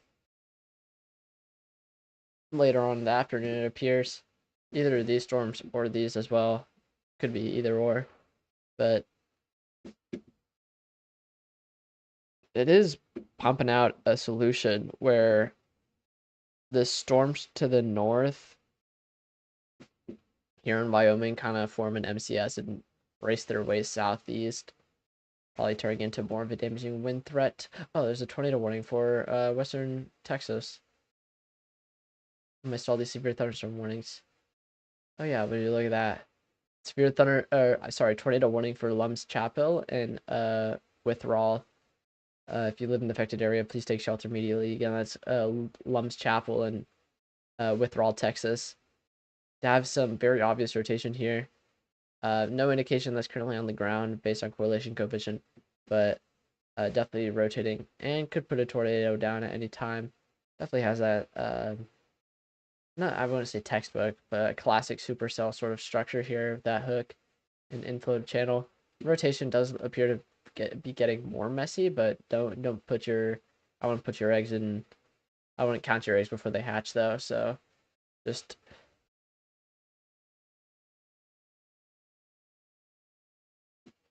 take shelter immediately if you live in Lum's Chapel or Withdrawal.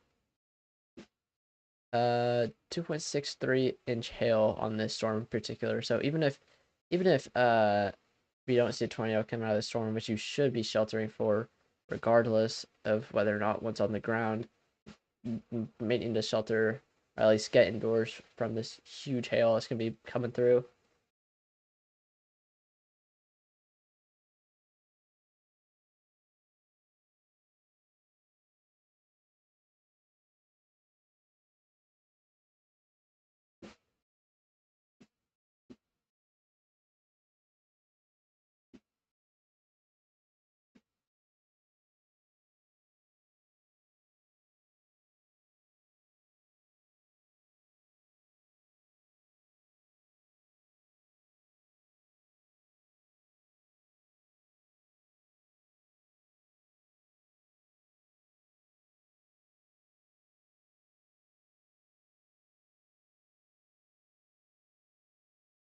Wait, why does it say these are disabled by owner? I don't want those to be disabled by owner.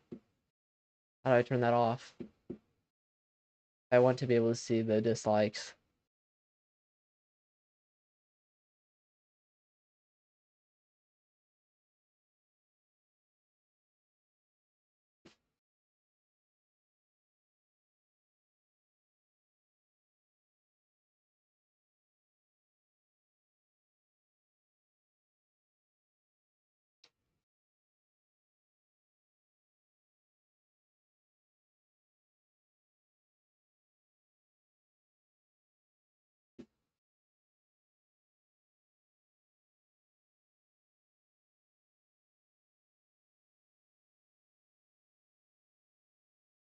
Sweet. Kind of bottling out or bottoming out at around 950 views, which is still insane. That's huge. Very happy about the performance of that short video.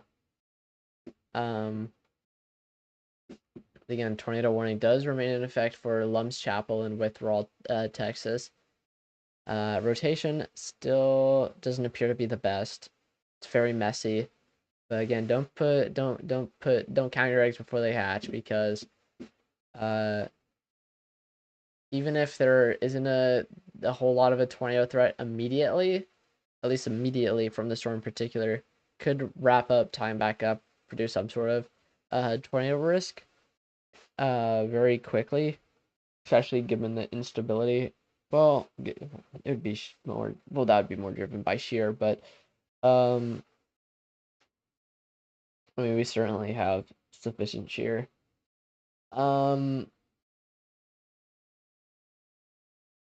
Definitely take shelter immediately, and regardless of tornado threat, still need to at least get indoors.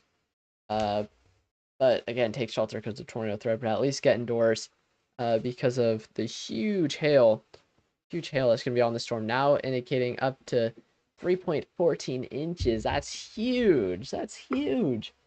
That's huge hail.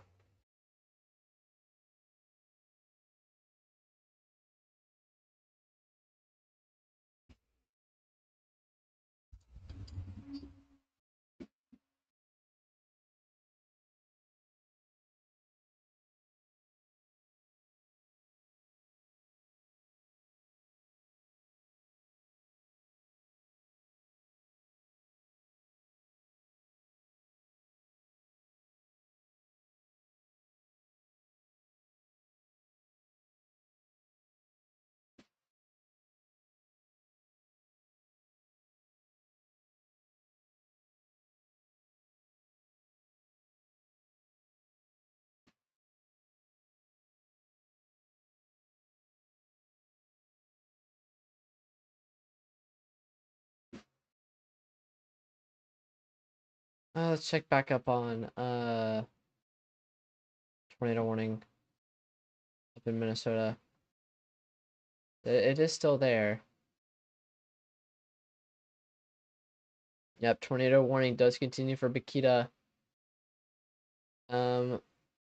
Thankfully, it does appear that it probably wound down for I'm not gonna say anything too specific about this because I really can't give you any information outside of the fact that there is a tornado warning for Bakita and you should take shelter because of just how far away from the radar side it is. So we can't really see anything too clearly at this distance. But that really doesn't matter. You should be taking shelter anyways.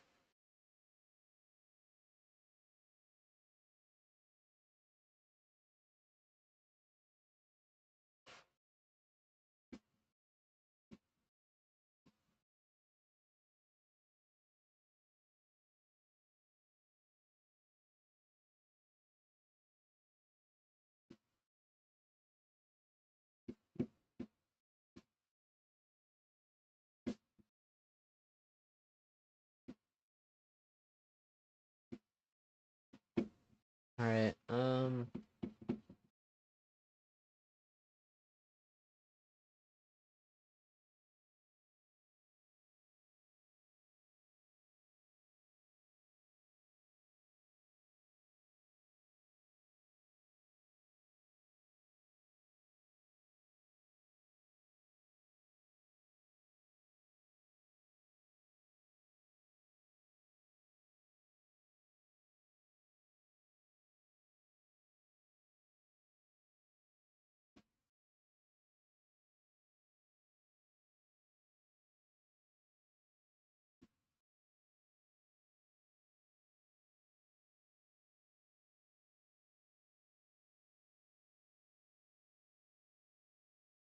Okay.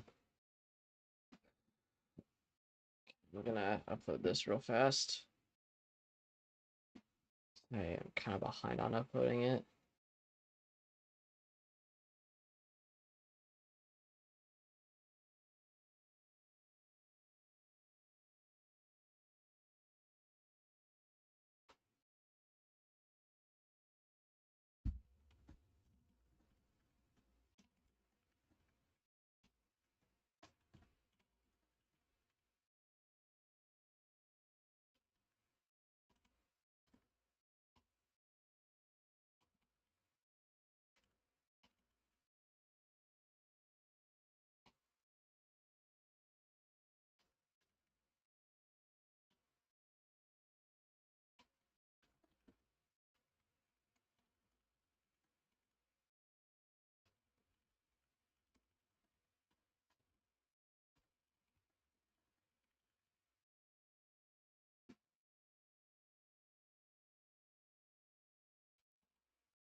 Okay, tornado warning did expire.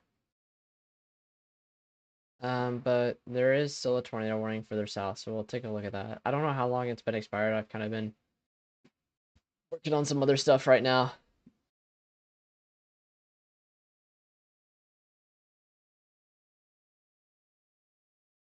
Tornado warning does continue for Lumps Chapel and Withdrawal.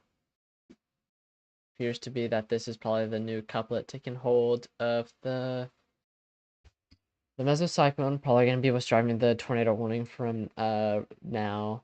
I'm not necessarily sure if this actually constitutes a tornado warning or not based on intensity and placement. It also may just be outflow dominant as well. That's also a very big possibility. Might need to watch up in here though. Even though, yeah, never mind. We don't need to watch up in there. Tornado warning.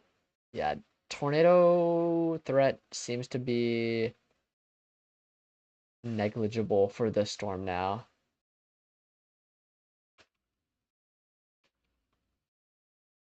Looks like it's turning back into a damaging. It looks like it's gusting out. But still some massive hail on this thing. 2.59 inches. Not as big as the 3 inches it was saying earlier, but 2.59 inch like diameter inch hail. Inches in diameter, that's big. That is real big. Like you just see on reflectivity. That's a lot of hail. That's some big hail too for Lumps Chapel and Withdrawal. So even if the tornado threat looks like it's mostly diminished right now, it doesn't look like there's an immediate threat for a tornado. Lumps Chapel and Withdrawal definitely need to be taking shelter regardless for some hail. That huge hail is going to be going through.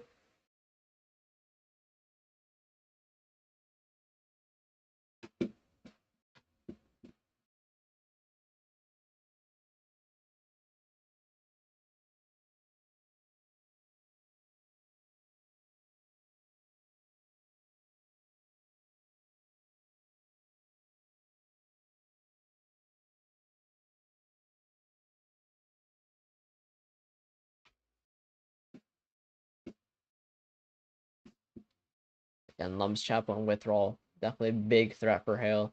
Let me look at some of these other storms here. This one might, ooh. I wonder if this one might get the tornado warning here soon. Look at that. Look at that rotation. You can clearly see an inflow hook, inflow notch here, and obvious hook, and some rotation as well. And it's not necessarily lined up with where the hook is, but it is definitely rotating between the RFD and the inflow there. And rotating pretty strong too. I wonder if this might get the tornado warn. We can kind of check as well, see what it looks like in the upper levels. If we give it the good old slice test. Actually, I wanna do it like that. What? Where'd it go? Okay, cross section.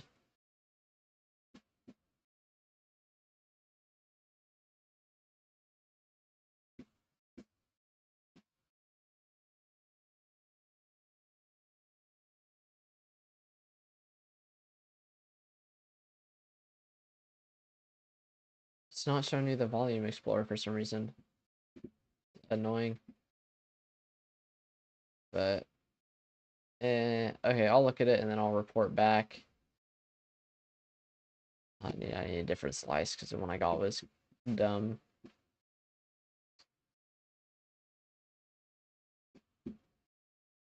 Interesting seeing the storms from this perspective though. Quite awesome. Quite awesome actually, I will say. Good to see the inflow, how the updraft curves over the inflow and then turns into the downdraft. It's very cool. There's also a lot of hail in this thing. A lot of hail. Oh yeah, it's certainly right. It does appear to certainly be rotating.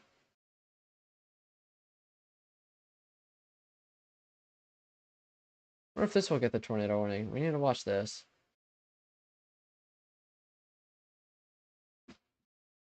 Fortunately, I can't show you that, but I did try.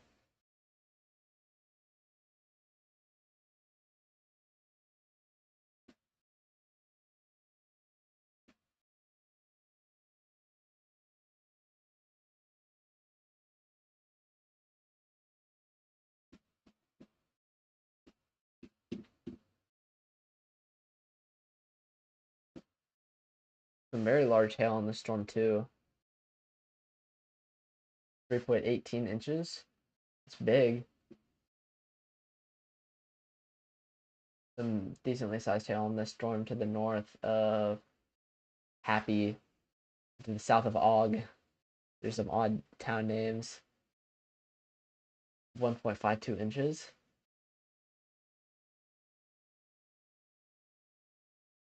The radar site. That one. So we can get a better look from here.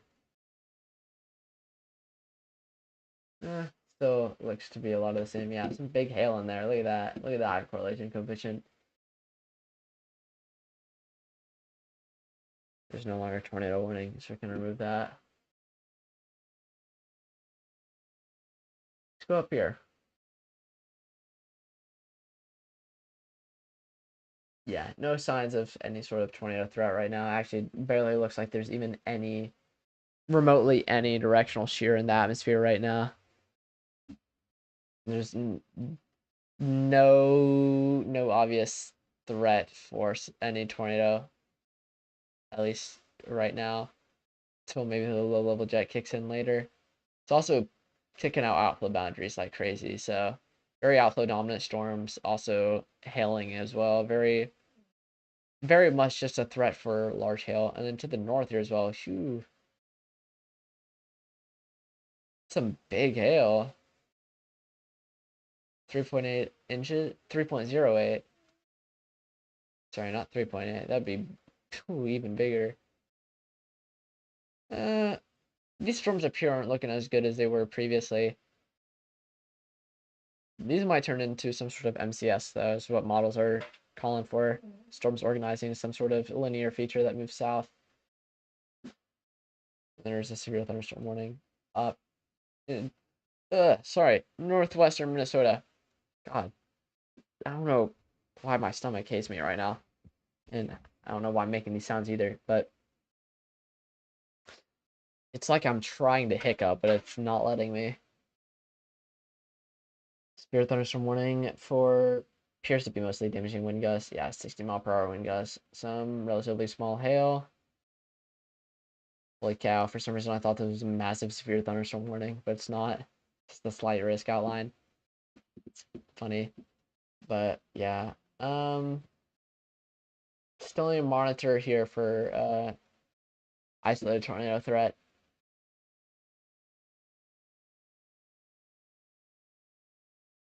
For now, I suppose we'll keep our eyes on this storm, because or just these storms in general.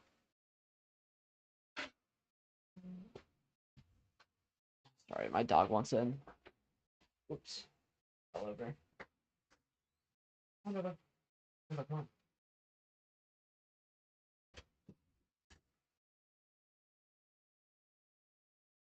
There we go. Ooh.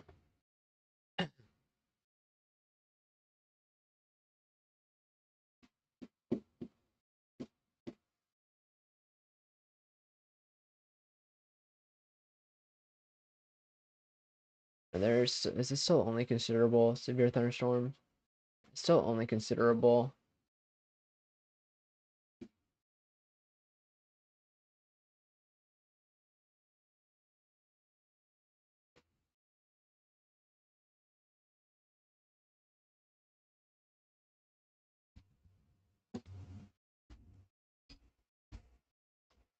You know what? Oh, I love my dog. It's very cute. Don't like my sister's dog though. You guys know that already.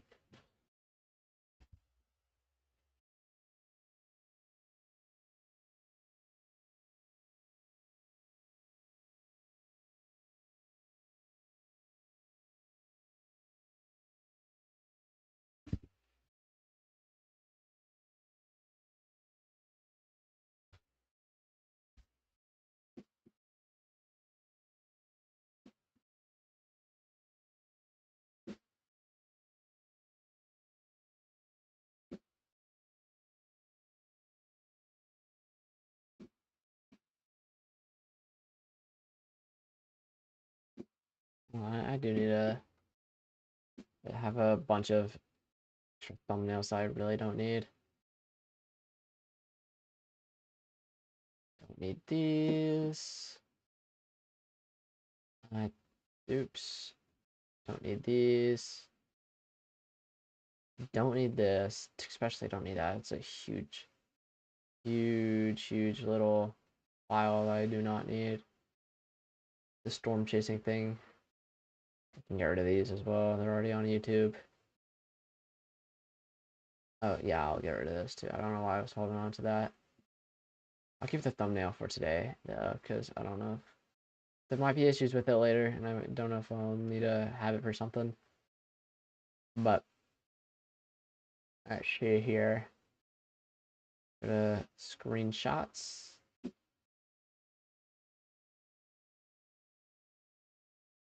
Oh, it's all in documents. Forgot about that. All right, now I have to. What?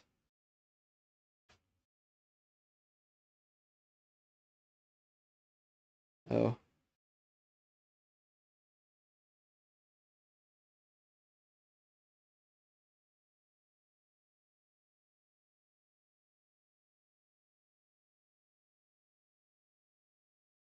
It's a little annoying. Oh my god. What do people want from me? Oh. Thanks, Snapchat. Ooh, we might need to watch this. Look at that. Little inflow notch kind of punching in here.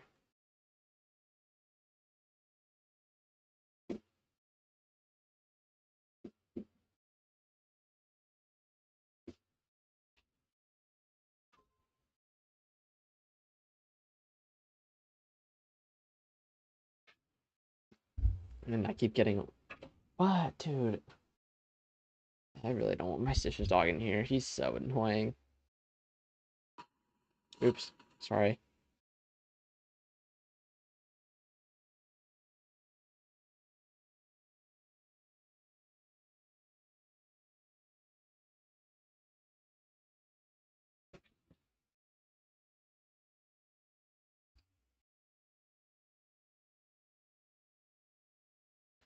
I feel so bad for anyone that does any sort of content creation because for some reason everyone seems to think everything is AI now. Like the first comment on this dog's gonna drive me nuts. The first comment on Ricky Forbes' new YouTube short video that just went out. It's like, we really hate AI, and like possibly the worst grammar ever, and then two American flag emojis. And they also had a bunch of odd punctuation. I had like some commas and some periods in some weird areas, and a bunch of them too. Like I'm almost half convinced that the person that left the comment is AI themselves, that they're just a bot. But who I feel real bad that everyone just thinks everyone is AI now just because it looks slightly unbelievable or a little too crazy for their liking. Not good. But I'm just gonna keep an eye on these storms right now. I got some huge hail. Oh my lord! Sorry, I need to let my sister dog in before I actually lose my mind. In here. Better lay down. I'm not gonna become an attention slave for you, dog.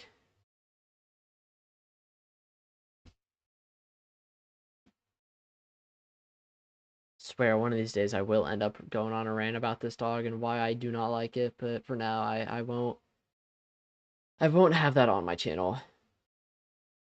But there's more to the story than just simply being annoyed by his constant need for attention.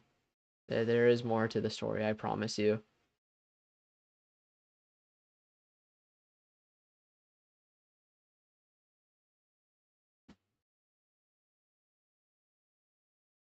It's about why we even had the dog in the first place. But again, I'm not gonna talk about it on stream, but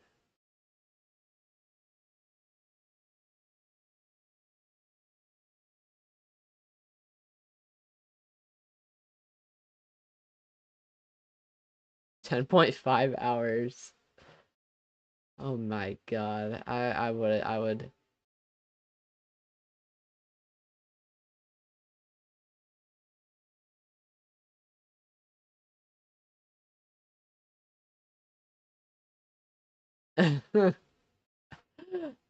love that.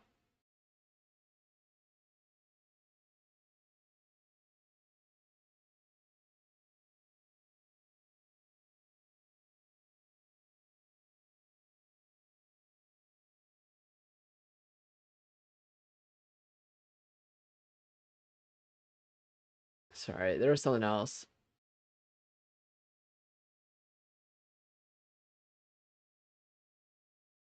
Oh.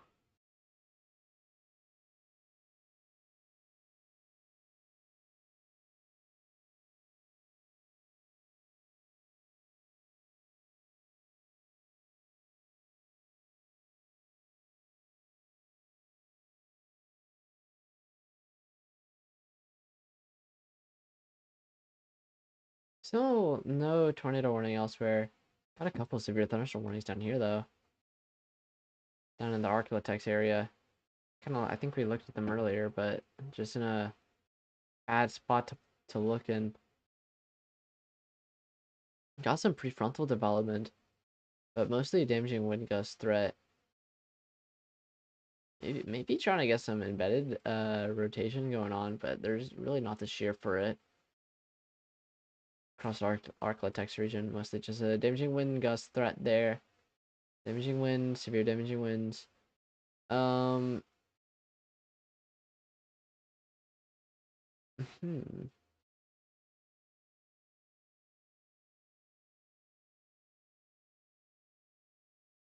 Keep our eyes on this storm because it looks most interesting. A lot of these storms are kicking out some powerful outflow boundaries.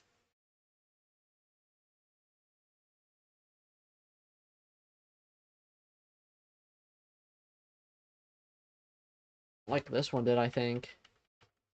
Okay, great. It's not gonna let me see the other frames. That's wonderful.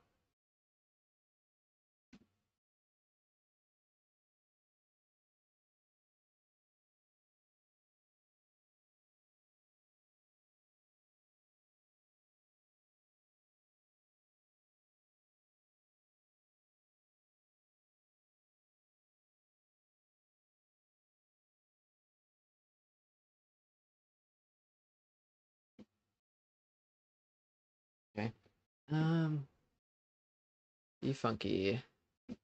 Be funky. I have to pick and choose from my bajillion photos from June 21st, which ones I want to use as my thumbnail.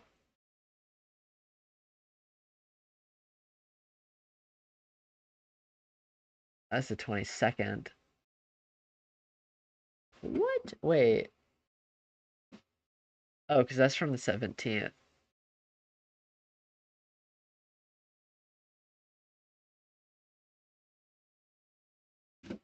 Okay, now these are the ones I can use. All right, so we'll go with this one here. It's 210, 610.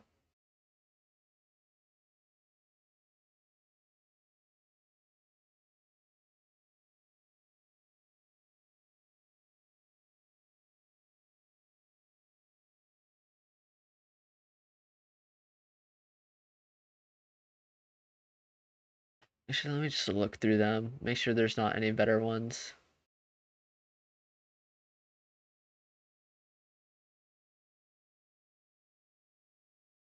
Actually, it does look like there are some better ones. I don't know why I chose the crappiest looking one.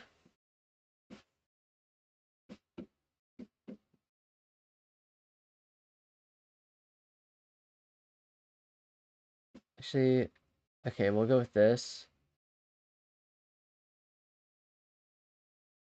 16 by 9.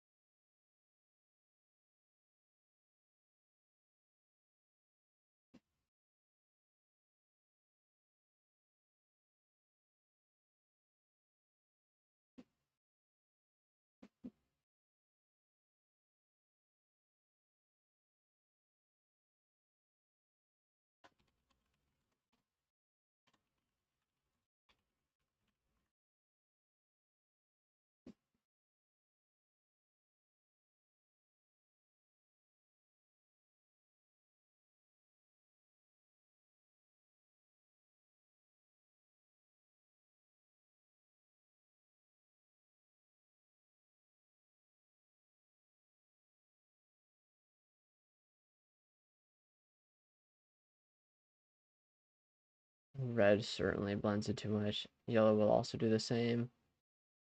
We'll go with pink.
See, this is 211,739.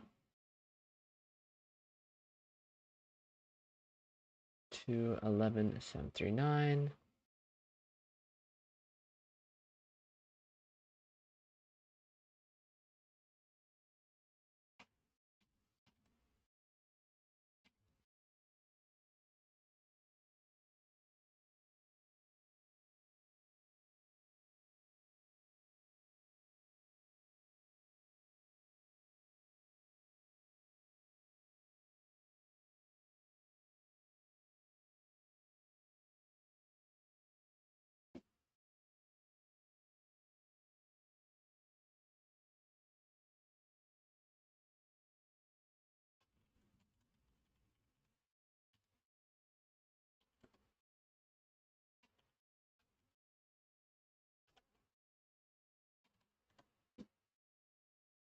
Are you just live every day? Well, for the most part, probably, yeah.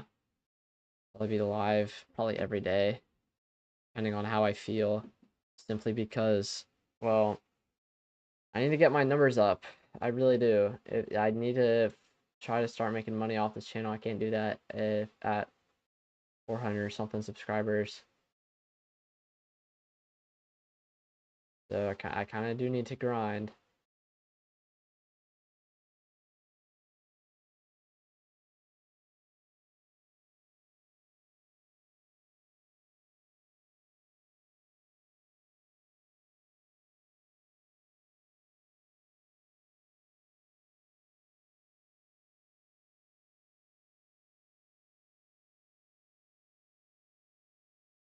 But hey, I mean, I'm here for it, I guess.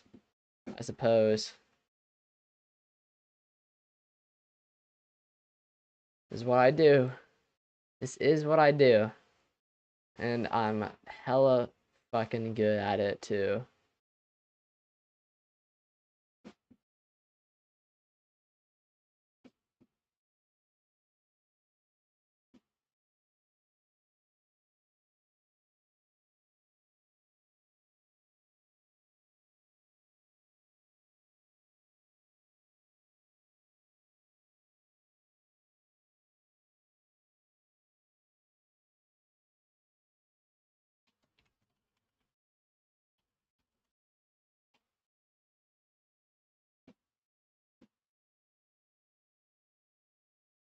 Yup. That's the plan. Like I do need to try to start making money off this channel one way or another.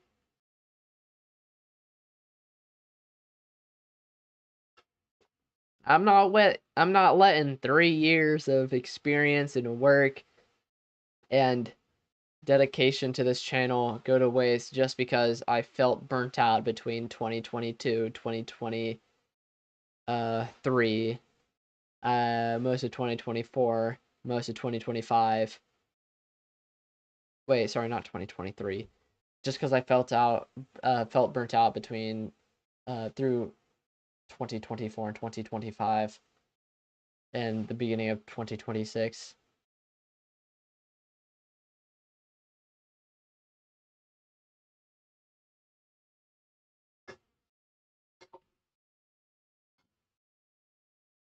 Plus, I got ideas. I got ideas now, and I know how to make it work now. I just need the money to do so, which is why I'm trying to get in a place where I can actually make money off this channel, because I need money to actually execute those ideas.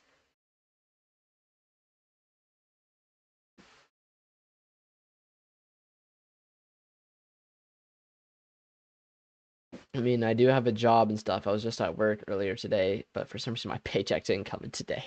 This is obnoxious because I was gonna do something with my paycheck today and it didn't come in. I don't know why it didn't come in. It might be because I tried to set up the direct deposit thing. They didn't send a check, I guess. But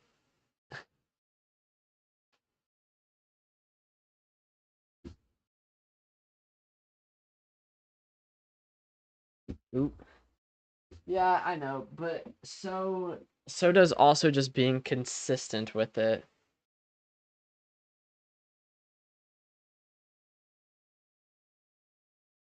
Like just being consistent with it in general just kind of gets you burned out, especially if like I mean it takes time, but I've also been at this for like I don't know how many years now, since 2023, and I've been live streaming, trying to do live stream stuff for a while now. Every time I'm on live, it tends to be the most actually like demeaning thing on this planet because no one it's very rare that people tune in.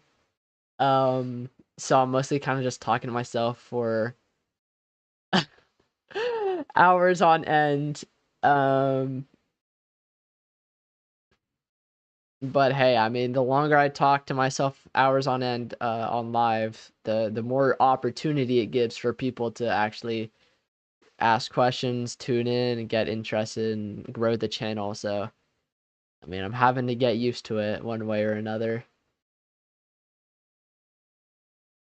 But sometimes it does feel like I'm locked in like a solitary confinement cell with just being told to sit in a chair and stare at radar all day, but that's okay. It's what I do. It is what I do.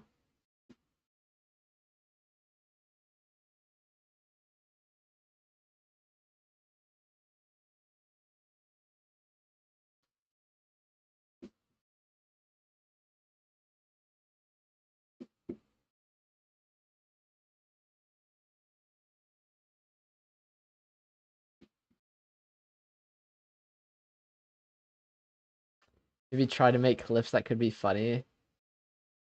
Yeah, but then I don't want to be like clip farming though, because that sounds a little crazy. That's sort of what I've been doing, like taking the stuff that I did a while back and making clips about it, or turning it into like short form content, like making YouTube shorts. Um, and I have ideas for how I can keep that going, but right now there's not really a whole lot I can really make a short video of. I pretty much burned through all my possible short content with the little video that I had when we were chasing on the 17th and then also March 10th. Those were my biggest days for storm chasing on this channel, March 10th and June 17th.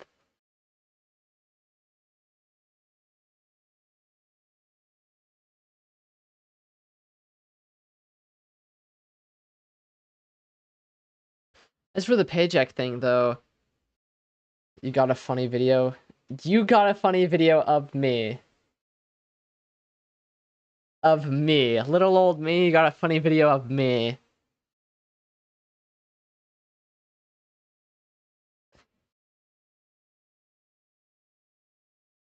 I highly doubt that.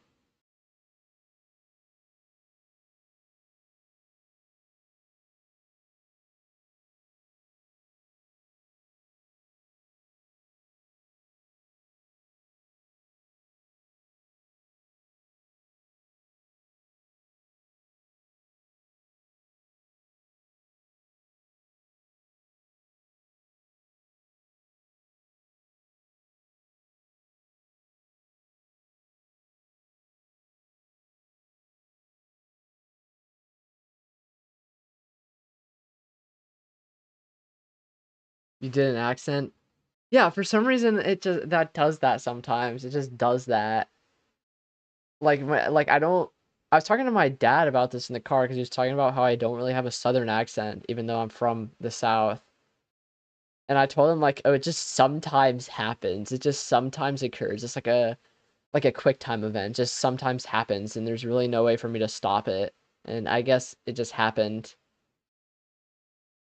It just sometimes happens. There's I mean I can easily just like recreate a southern accent just on a whim, but it's really rare for it to actually appear like when I'm just speaking naturally.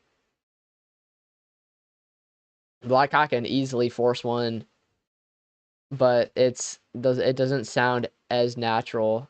Sometimes it happens just out of nowhere.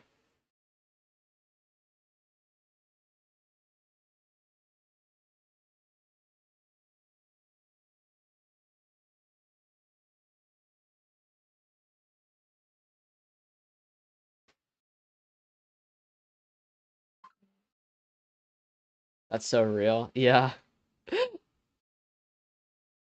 It's that a 7 out of 10 rage bait. That's what someone replied to me with on something.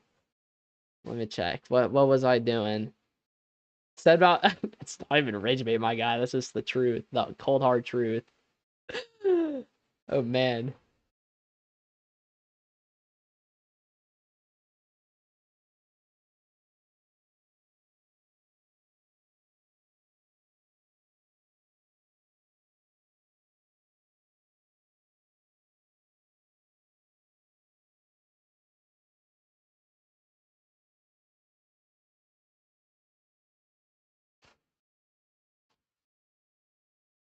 You randomly go Scottish? Dude, that's actually that's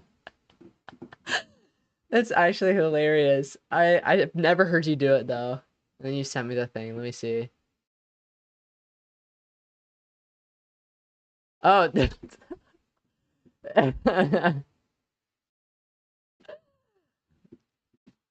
we'll hop back on the interstate. I do remember saying that. I vividly remember saying that when we were sitting on the side of the road. I vividly remember that. I forced that one though, because it just cause I forced that accent there though. But really doesn't take much effort for me to do one. Actually, so one of my friends made me play Doki Doki Literature Club and stream it to them over Discord a while back. And I read out every single line that I was reading in that southern accent. And it's the funniest thing ever for me for some reason. For some reason, it was the funniest thing to me.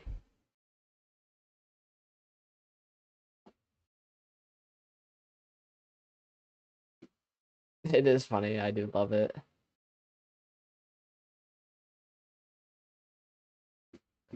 But yeah, I've never heard you actually do the Scottish accent before.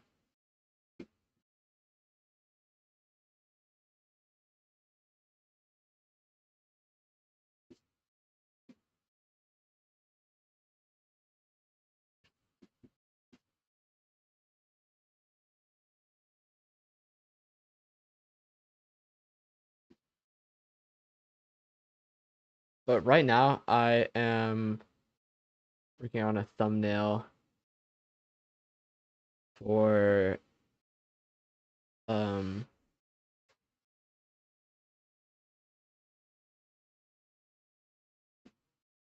for what am I trying to say?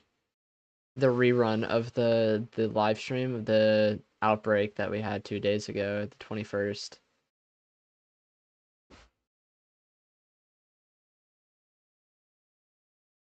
I am making 3 different thumbnails to do the A/B test with.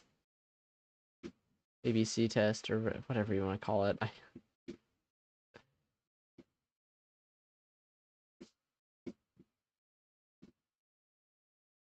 need just one more.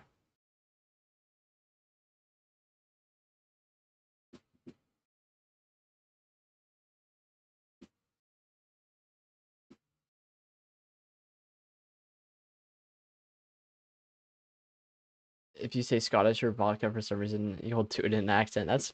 Dude, that's hilarious. That's actually, dude, I'm surprised I haven't heard it yet. I'm surprised. So I feel like I've heard you say vodka. Oh, never mind. For some reason, I'm thinking of Cairo. Never mind. I don't know why, but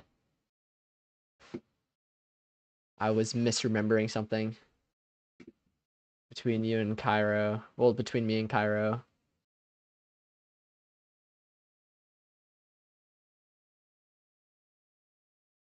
What is this? 21. Wait, it's 230,157. It's this one.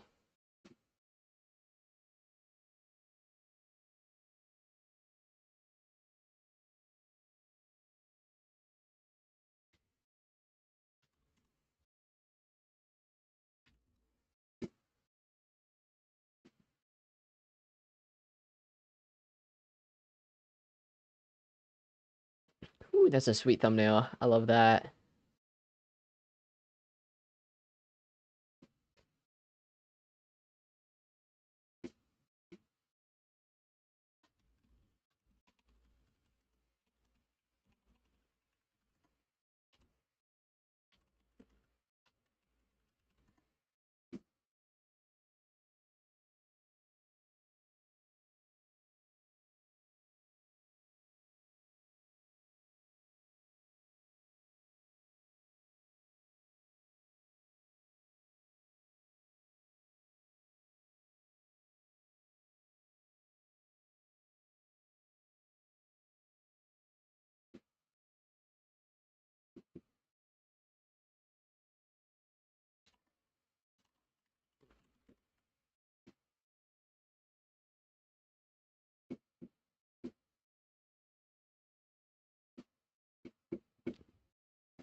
I need to make a new playlist for this one.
Boom.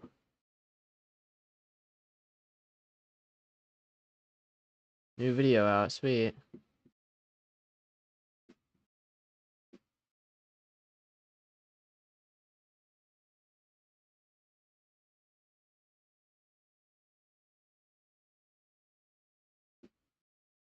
Okay. From talking to someone with an accent, I'll copy them without thinking. Or if I hear a show with accents. That makes sense. That does make sense. I feel like I might be in that same boat because I think I tend to do that whenever I hear someone with a southern accent. I'll end up also doing a southern accent by accident or without even really thinking about it. But I think only slightly. Still some huge hail on a lot of these storms. What about how's the MCS production up here going? It's kind of trying. Let's see what models have in store. Is it still producing the same solution? Assuming they are, but let me check.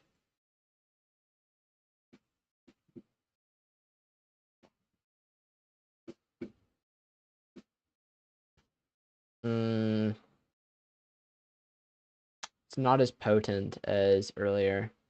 Now there's just some.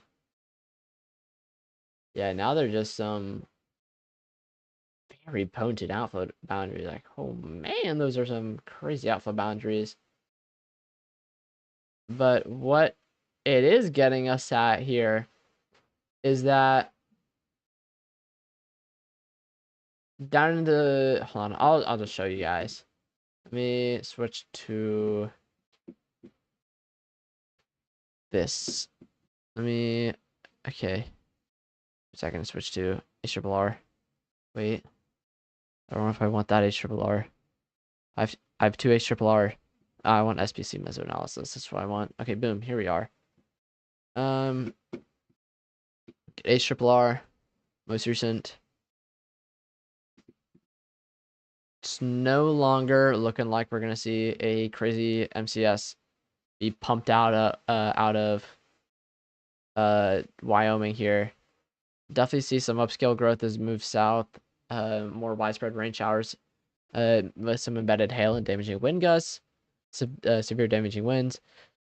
But it looks like we might see some continued upscale growth further south and maybe even back west, back towards the Rockies, even after these storms are already ongoing as they continue east, which is kind of surprising given the fact that we are supposed to see a lot of convective inhibition. See, look at that. It's a lot of convective inhibition. So I'm not entirely certain how likely it is for these storms to fire. It does look like the cap might be a bit weaker. It might give it a chance for storms to fire.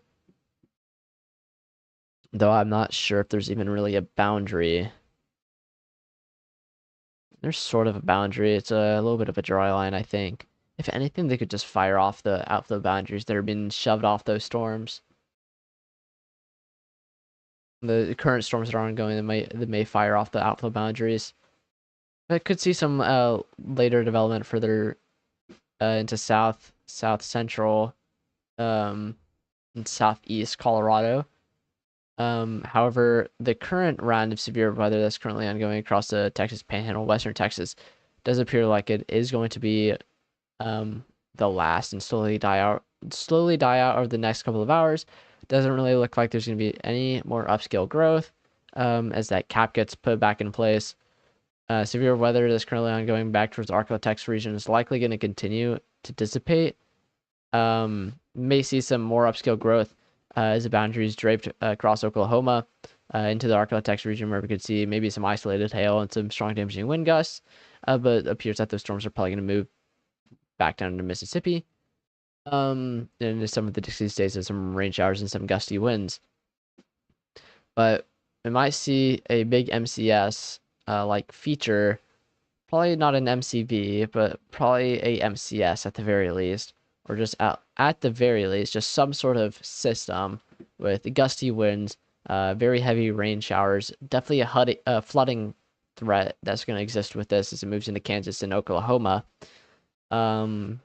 And maybe some embedded hail, maybe an isolated tornado threat, but I'm not too sure about that. Okay, never mind. I take that back. I take that statement back about the isolated tornado threat.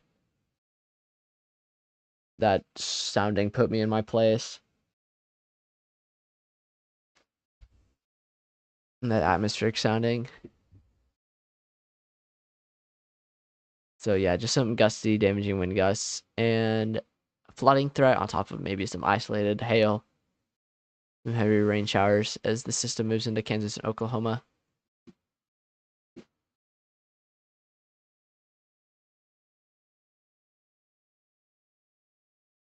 Oh, they changed the size of the enhanced risk. Looks like this now.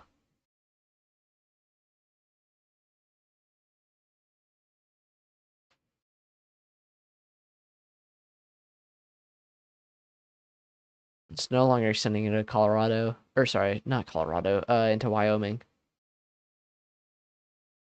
There's a hail report of 1 inch.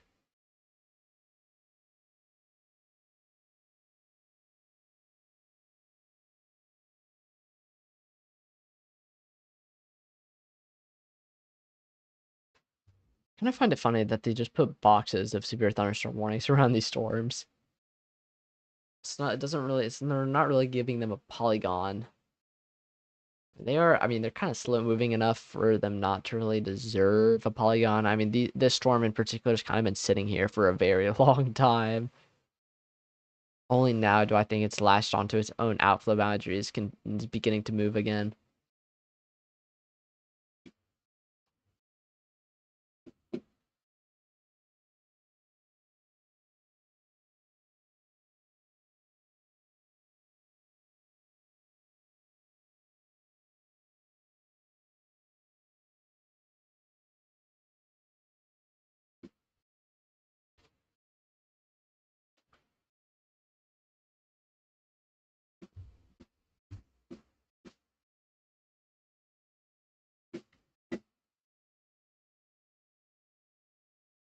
It's kind of what we're sitting with for a while. It's gonna be what we're sitting with for probably the rest of the night. Actually, I doesn't. There's gonna be a very minimal tornado threat with these storms. One does exist, but probably not gonna be too substantial.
I'll have to get the screenshots for the thumbnail for this stream later.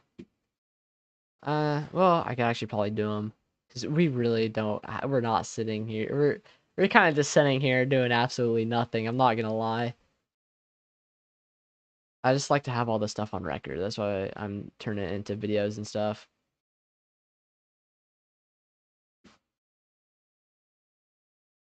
Plus, I did get this comment a little while back on one of my videos. One of my old videos, actually. I don't get too many videos. I should be able to find it. Let me go look around. Um, comments. Few more.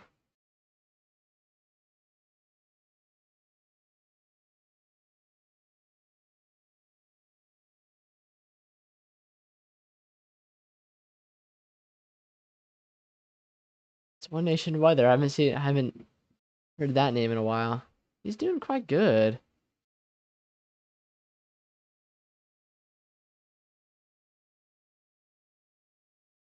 He does look like he might be struggling to remain consistent, though.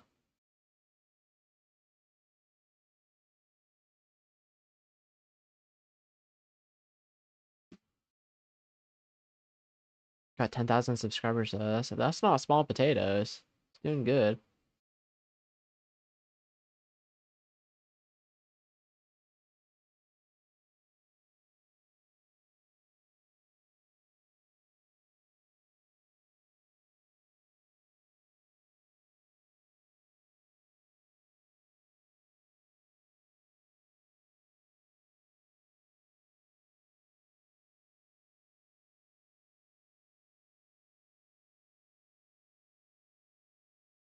I can't find the comment anymore, but um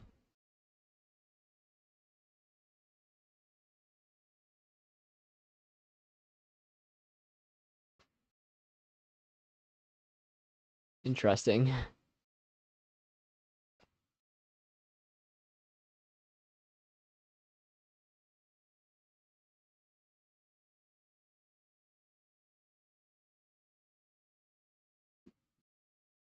But a while back, someone did post a comment on one of my videos saying that they enjoyed like listening to, I don't know, like just listening to like I guess like I think severe weather coverage or forecasting just in the background like is something to listen to, which I found interesting. So while I also like to keep it on record, I mean, if no one really watches the videos, at the very least, someone might listen to them as background noise, which I'm okay with.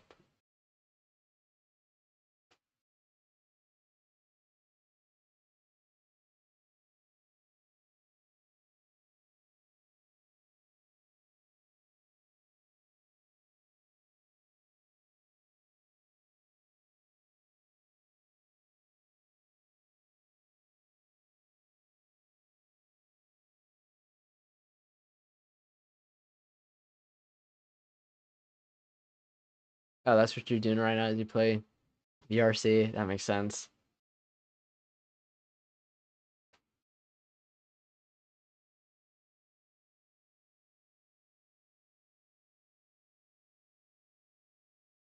I if I'm having a hard time falling asleep, I'll put on Nile Red. I don't know if you know Nile Red, the little chemist guy that turns stuff into other stuff. I'll like end up listening to him as I go to sleep for some reason. I don't know why, but for some reason his videos are very relaxing. They almost put me to sleep one time, and I think that's what's stuck in my brain on the fishing world. I played that once or twice. They're I don't really like them a whole lot. Kind of boring. Kind of just stand in one spot and kind of just twirl your arms around. But I mean, to each their own.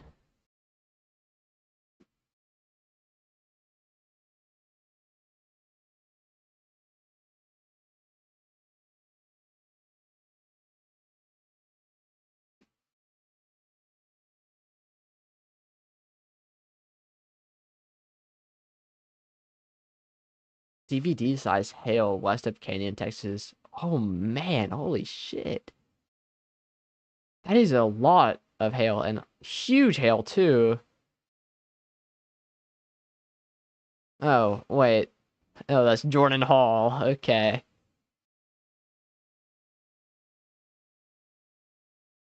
Gotta play with people. Yeah, you're right about that. Never mind. I don't wanna. Uh, I'm gonna hold my words for now. Oh shit. Oh, that was February 17th. Never mind.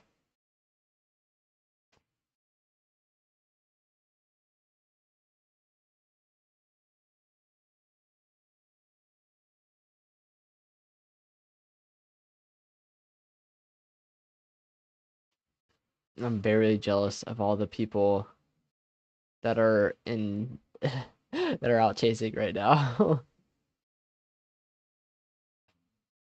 Because I've never played with people. Well, why is that? I mean, surely could just join a public world, right?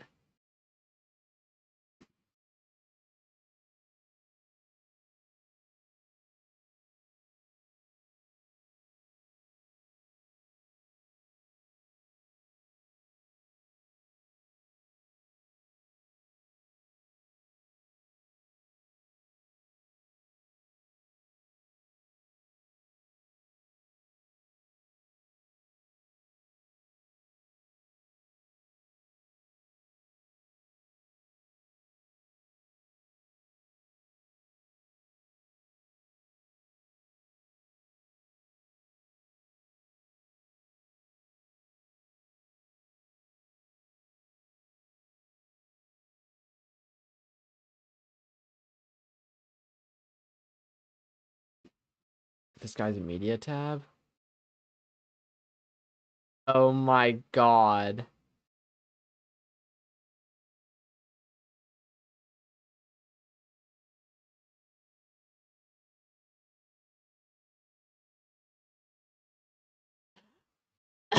Okay.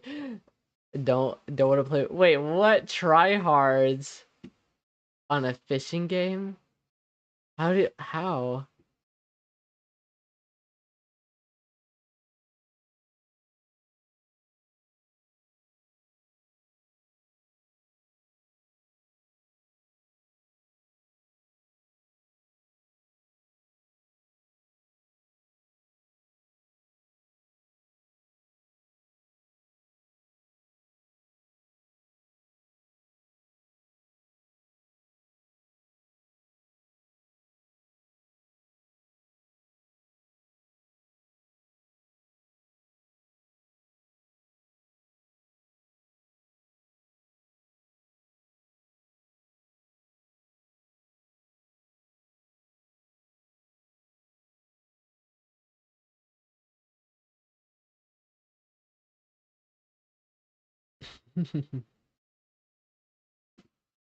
Oh no, there just are. It's weird. I'm gonna need to know what a try hard on a fishing game looks like. How do you try hard a fishing game? I don't know, but apparently you found out already, so.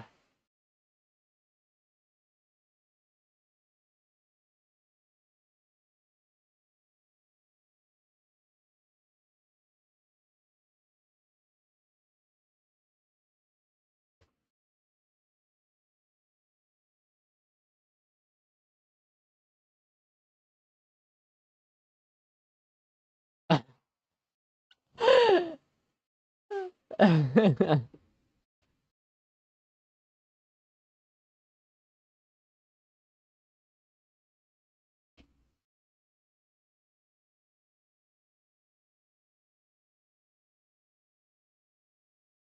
not sure what my Twitter feed is. Some of it's funny, some of it's just plain weird.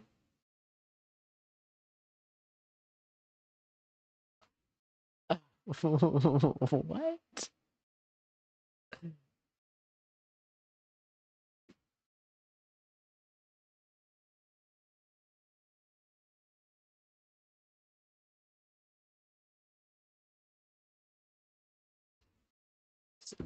Plus, I haven't found anyone to play with me. Oh, yeah, that makes sense.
These storms up here are kind of fizzling out. Up here, they look like they are as well. Yeah. What about these? These ones?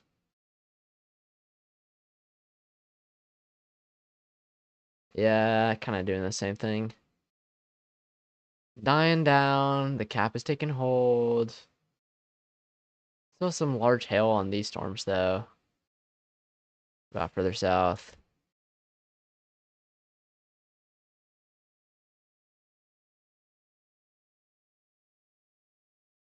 Extremely messy upflow or inflow sector.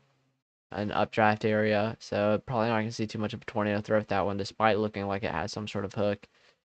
Large hail, very large hail on that. Same with up here as well, near Underwood, Hale Center, Abernathy, and then further south. Oh, sorry. Feels like my soul's trying to leave my body constantly.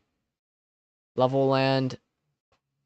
Okay, I don't know how people get mad at Max Velocity for butchering names when some of the names, some of these town names in the United States or some bullshit like this. Like, how do you even say that? Opdyke West and Klein. I don't even know. And Sundown, very large hail. En route for those towns in western Texas. I think there's a lot of towns in not West Virginia, in Louisiana that I was having an absurdly hard time extremely hard time pronouncing. Or towns like whatever the hell this is. Um,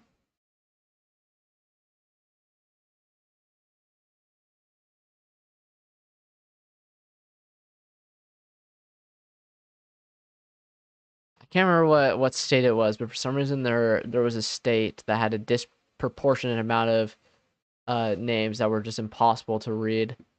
I have a severe thunderstorm warning, 2 severe thunderstorm warnings for Florida here, Panhandle, Florida, for Midway, and nearing Tallahassee, with some marginal hail, but mostly some damaging wind gusts. Mostly warned for 60-mile-per-hour damaging wind gusts just to the west of Tallahassee, Florida. Severe thunderstorm warning for extremely northwestern Louisiana here. Ooh. Okay, never mind. It died instantly. At least what I was looking at died instantly. The storm's still going strong. Mostly warned for damaging wind gusts as well. Probably 60 to 70 miles per hour. What is this warned for? It's not telling me. 60-mile-per-hour wind gusts and quarter-size tail. I doubt the quarter-size tail is actually there. It doesn't look like it.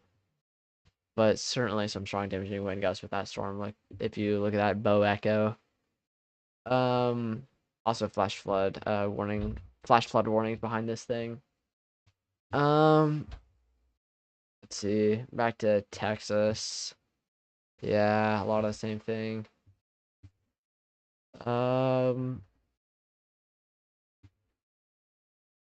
We'll go back to Colorado here. Colorado.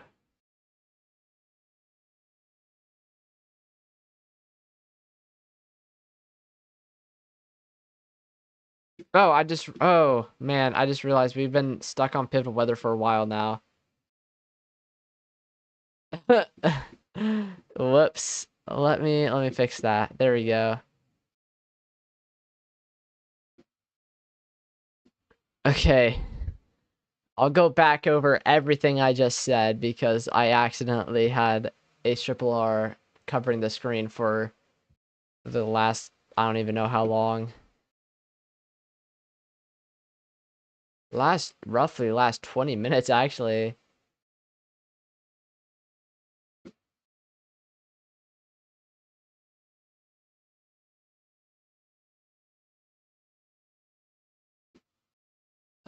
So these storms are mostly dying out. Especially this one, kind of fizzling away, kind of split, now it's dying. I mean, you do have some big hail on this northern system here, but it is kind of drifting north. 3.16-inch hail on that storm. Mostly rural areas to the north of Last Chance and Linden. Then up north into Wyoming, storms up here mostly died out as well. Maybe some pea-sized hail, some strong damaging wind gusts, and some heavy rainfall, but otherwise nothing really too severe with those storms.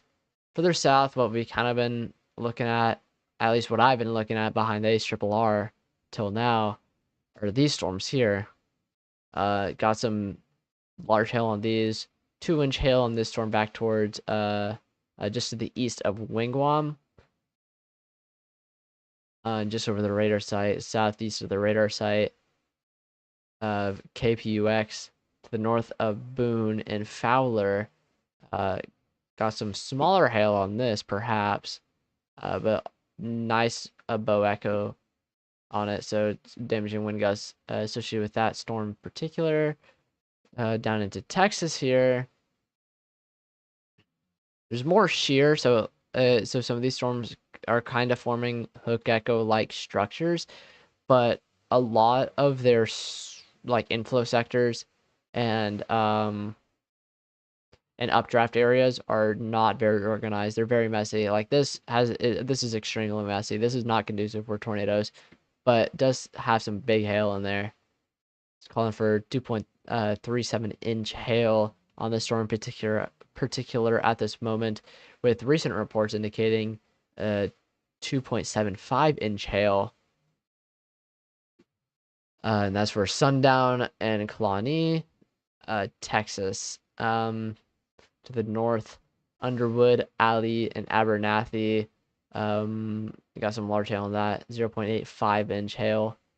Got some severe thunderstorms, northwestern, extremely far northwestern Louisiana and eastern Texas. Mostly just strong damaging wind gusts, mostly outflow dominant storms, with some heavy rainfall, some gusty winds. For places like Gillum, Plain Dealing, Bollinger, Belcher, Mooring Sport, moving into Benton and Aiden Bridge here soon. But you can kind of tell based off just the shape of those storms, they're probably not going to be seeing too much of a tornado threat with that. The ingredients already don't really exist. We don't have the shear for much of a tornado threat over here. It's also kicking out an outflow boundary as well, so that is going to further diminish its tornado potential if there was even any to begin with, which there really wasn't. Got two severe thunderstorm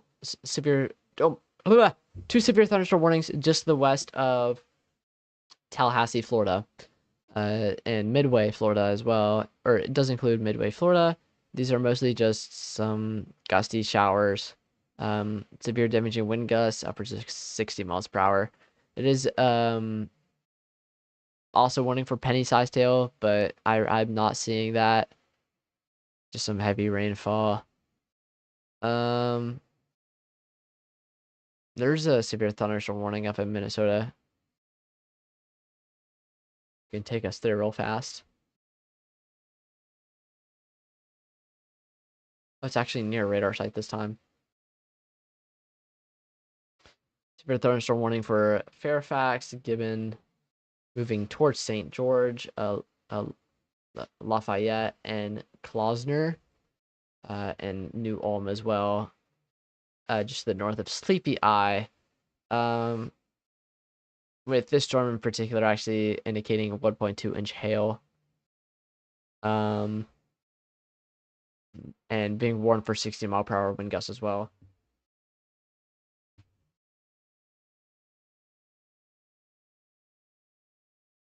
I doubt we're going to see too much of a tornado threat with these storms anymore. Even though that's kind of where we were watching for tornadoes originally. We were looking at Western Texas. The start of the live stream, we're mostly watching Western Texas and then Minnesota as well for the greatest potential for tornadoes.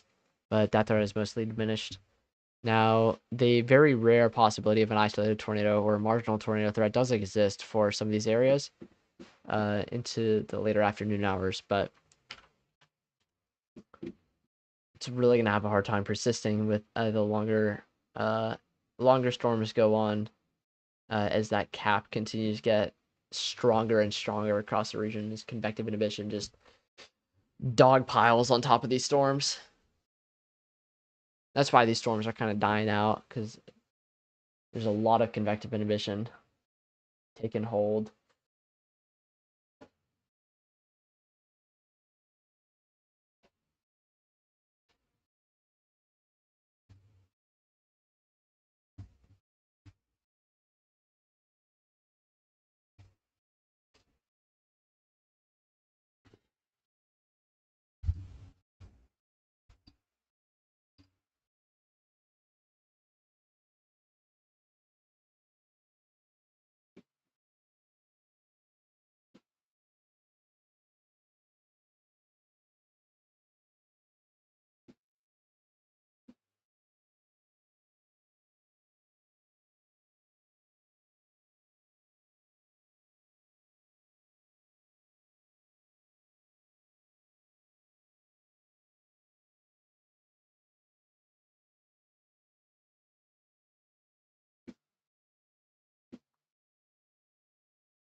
See what the most recent ARRR saying.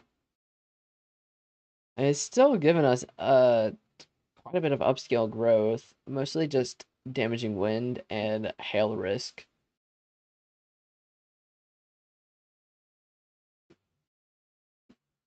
Let me switch back to ARRR so I can actually show you the forecast. I promise I won't leave it on ARRR this time though.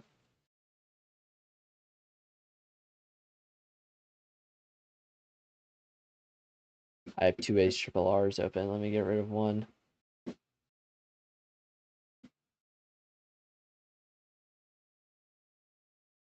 There we go.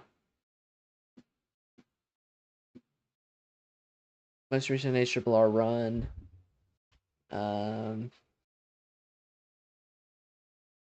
Low level jet.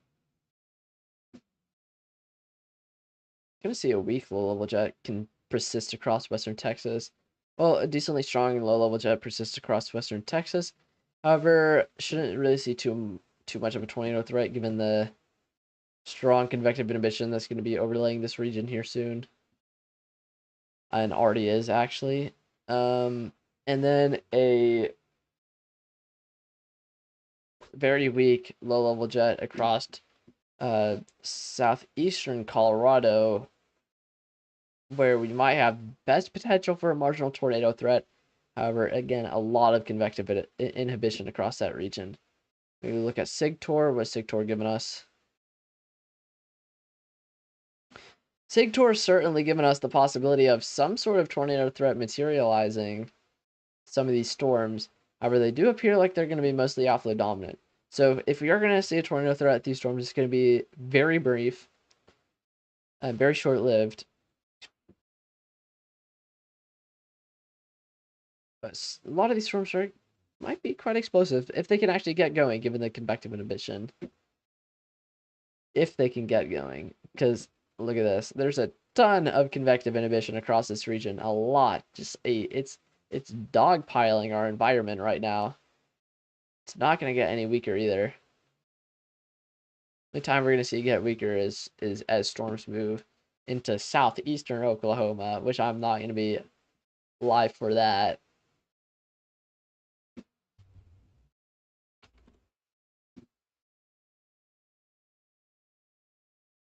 Tomorrow, we do see the possibility of an isolated tornado threat materializing across southern Wisconsin and northern Illinois. And then also a risk for isolated tornadoes across same areas we've been watching over the last couple of days. Wyoming, Nebraska Panhandle, Colorado.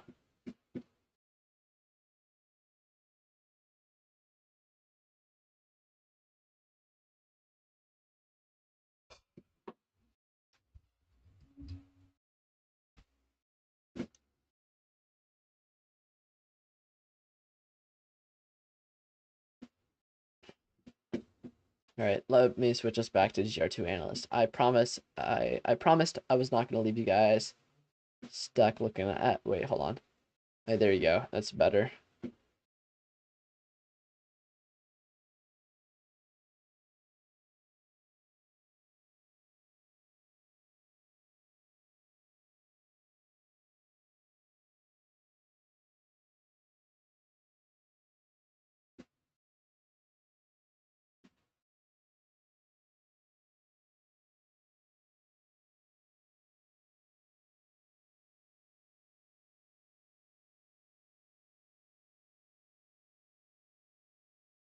Oh, we actually can upgrade our risks on here to destructive severe thunderstorm warning. And I'll set our eyes on that one real fast. Well, that will be the one we watch.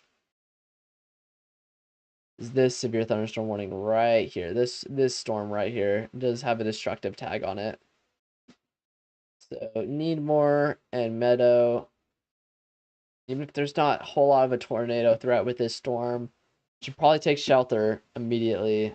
At the very least, get inside because, whew, man, there's a huge hail on this storm. Huge hail, 2-inch hailstones. That's no joke. That can do some serious damage.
But yeah, just kind of keep our eyes on the storm for now, given it's the one of most important.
Almost been streaming for 4 hours. It's a lot.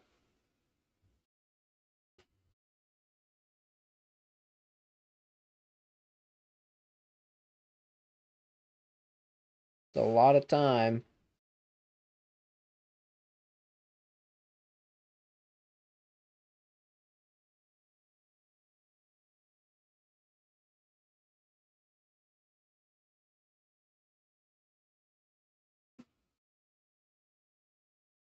Stream's doing pretty good though. I am happy. 76 views on just this stream in particular. Oh man, I'm happy with those numbers.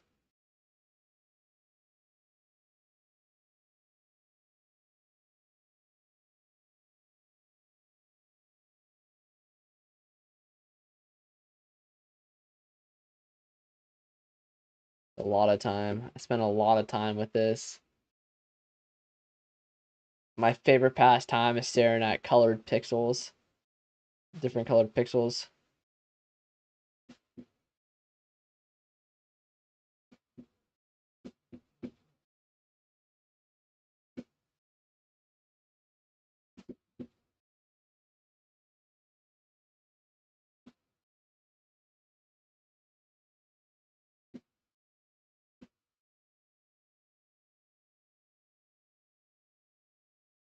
Nineteen 5429.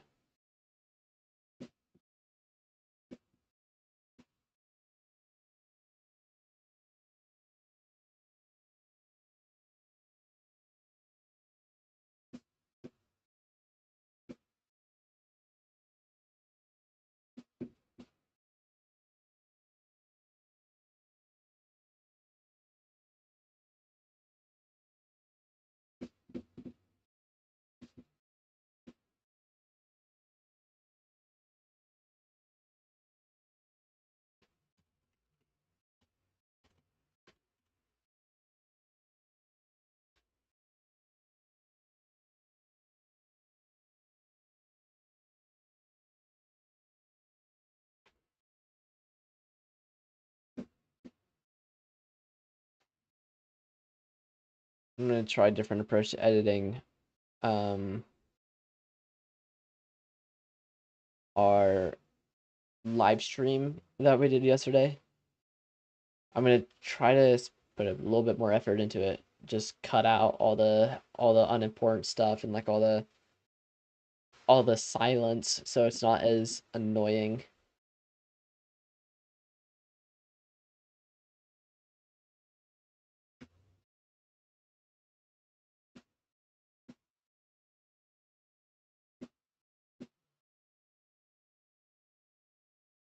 Also, Ray, if you don't mind, I need you to do a quick experiment for me. If you could you go to like just like the videos page of my channel, take a screenshot of like the most recent 3 videos like thumbnail like on the same screen and send it to me because the thumbnails are very blurry on my end for some reason, and I've heard that it's only on my end for some reason. I just want to make sure it's not on everyone's end. It's just on my end.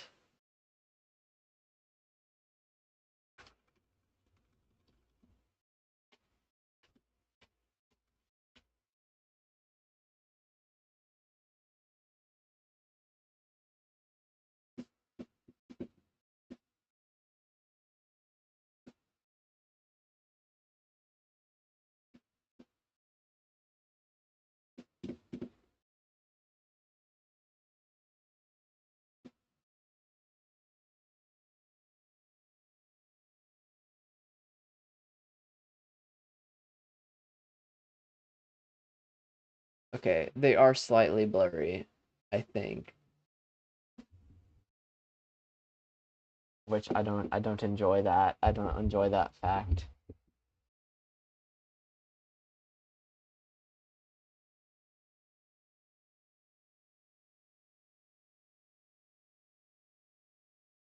That's okay though.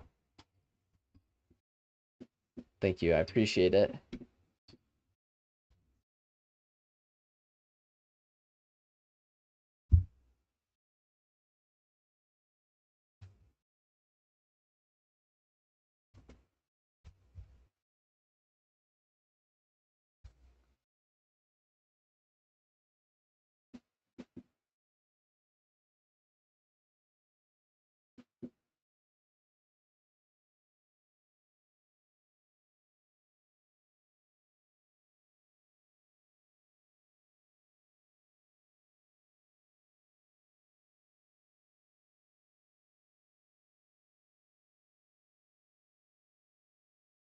Stop your fishing and everything. I appreciate it. I think the thumbnails are fine. The screenshot's a little blurry, but all the thumbnails in that screenshot look equally as blurry, so I'm assuming it's okay.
I don't want to title my thing severe weather like I've done a bajillion times in the past, so I need to figure out some sort of different name.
For the reruns, I'll just cut out all the silent parts.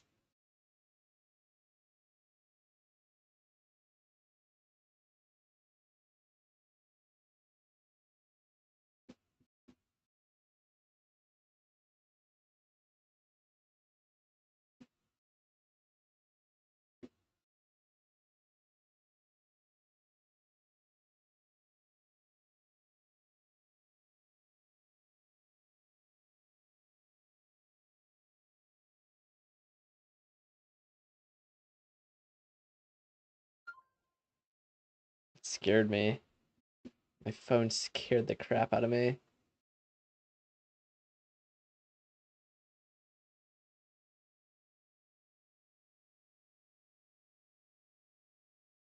Let me fix this. Oops, not that. I want to fix this text. There we go. It wasn't lined up properly.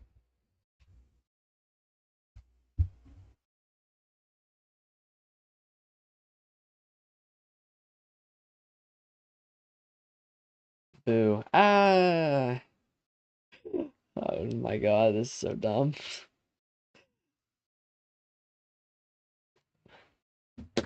My stickers for my car finally out for delivery.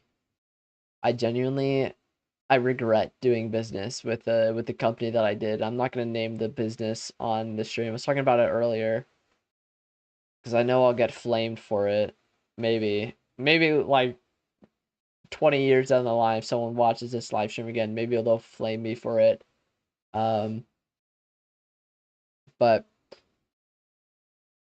they've fallen off. They've really fallen off. They used to be good, but I recently learned something after I already placed my order and paid for it and everything about some of their stuff, what they do. I learned more about them, and then also the fact that they have very long turnaround times apparently.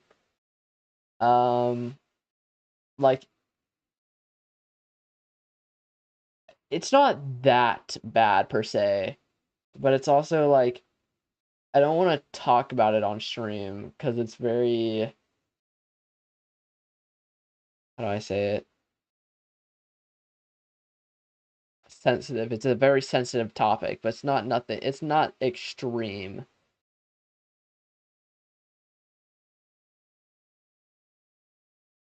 It's political. That's what it is. It's a political thing. Um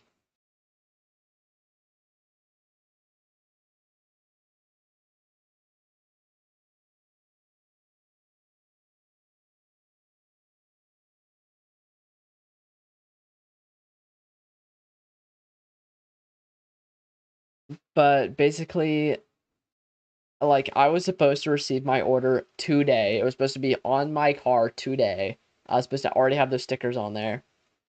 But because of something, I don't know why it's taking them this long. My order has like they only printed like the label for it, like the label for my order, and like it's now being shipped by UPS or something. I can track this shipment. They have my package. UPS finally has my package, and the label's been created today.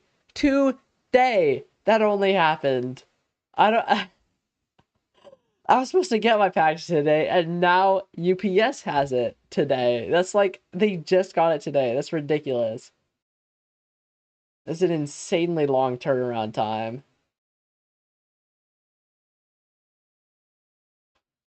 If I knew they would be this low, I wouldn't have done business with them.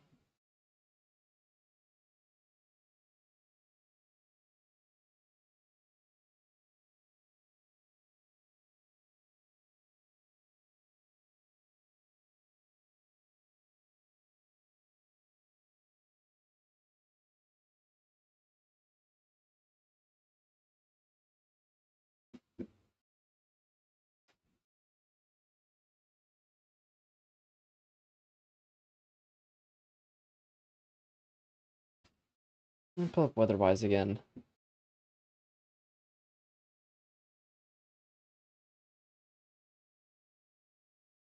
Considerable. Okay, yeah, no, we don't need this anymore. We can bump it back down to considerable. Our severe threat is mostly dying down, though.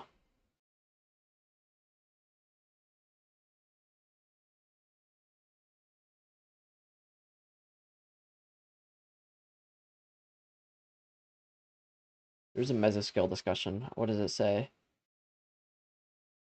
Summary. Scatter convection was increasing in coverage and exhibiting a slow movement over the past hour. Isolated flash flooding potential. Oh, it's a flash flooding mesoscale discussion. Don't care about that then.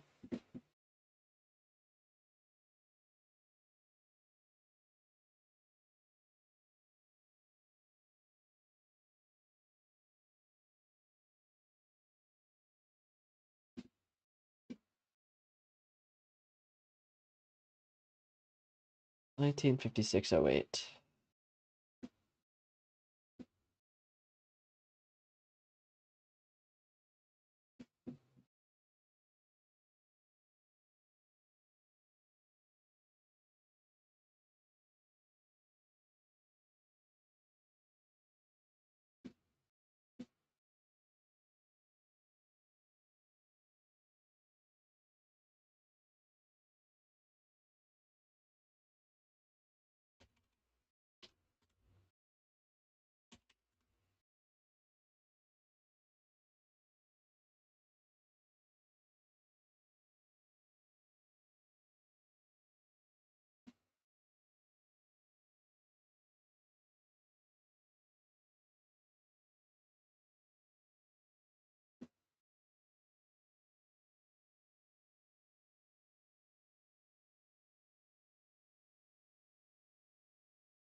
I don't like how small this image is.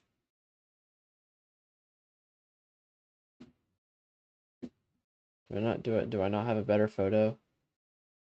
I do have a better photo. Why am I not using it then?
Oh wait, hold on. I just remembered some more details about the thing that I read as I was thinking about the whole situation with this company, and I was trying to because I felt like there was more to the story. I just couldn't remember what it was. There is more to the story, and it's a lot. It's apparently more than just political. I don't know how true it is, but it's not good. It's certainly not good. I wouldn't want it to happen to me. I would not want that.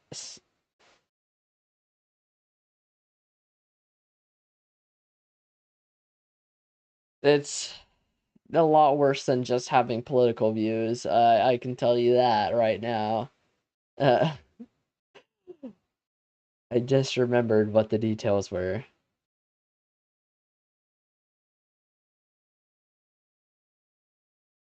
I just need to find proof of it though, because I don't really know how true it is.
Okay, I have the thumbnails.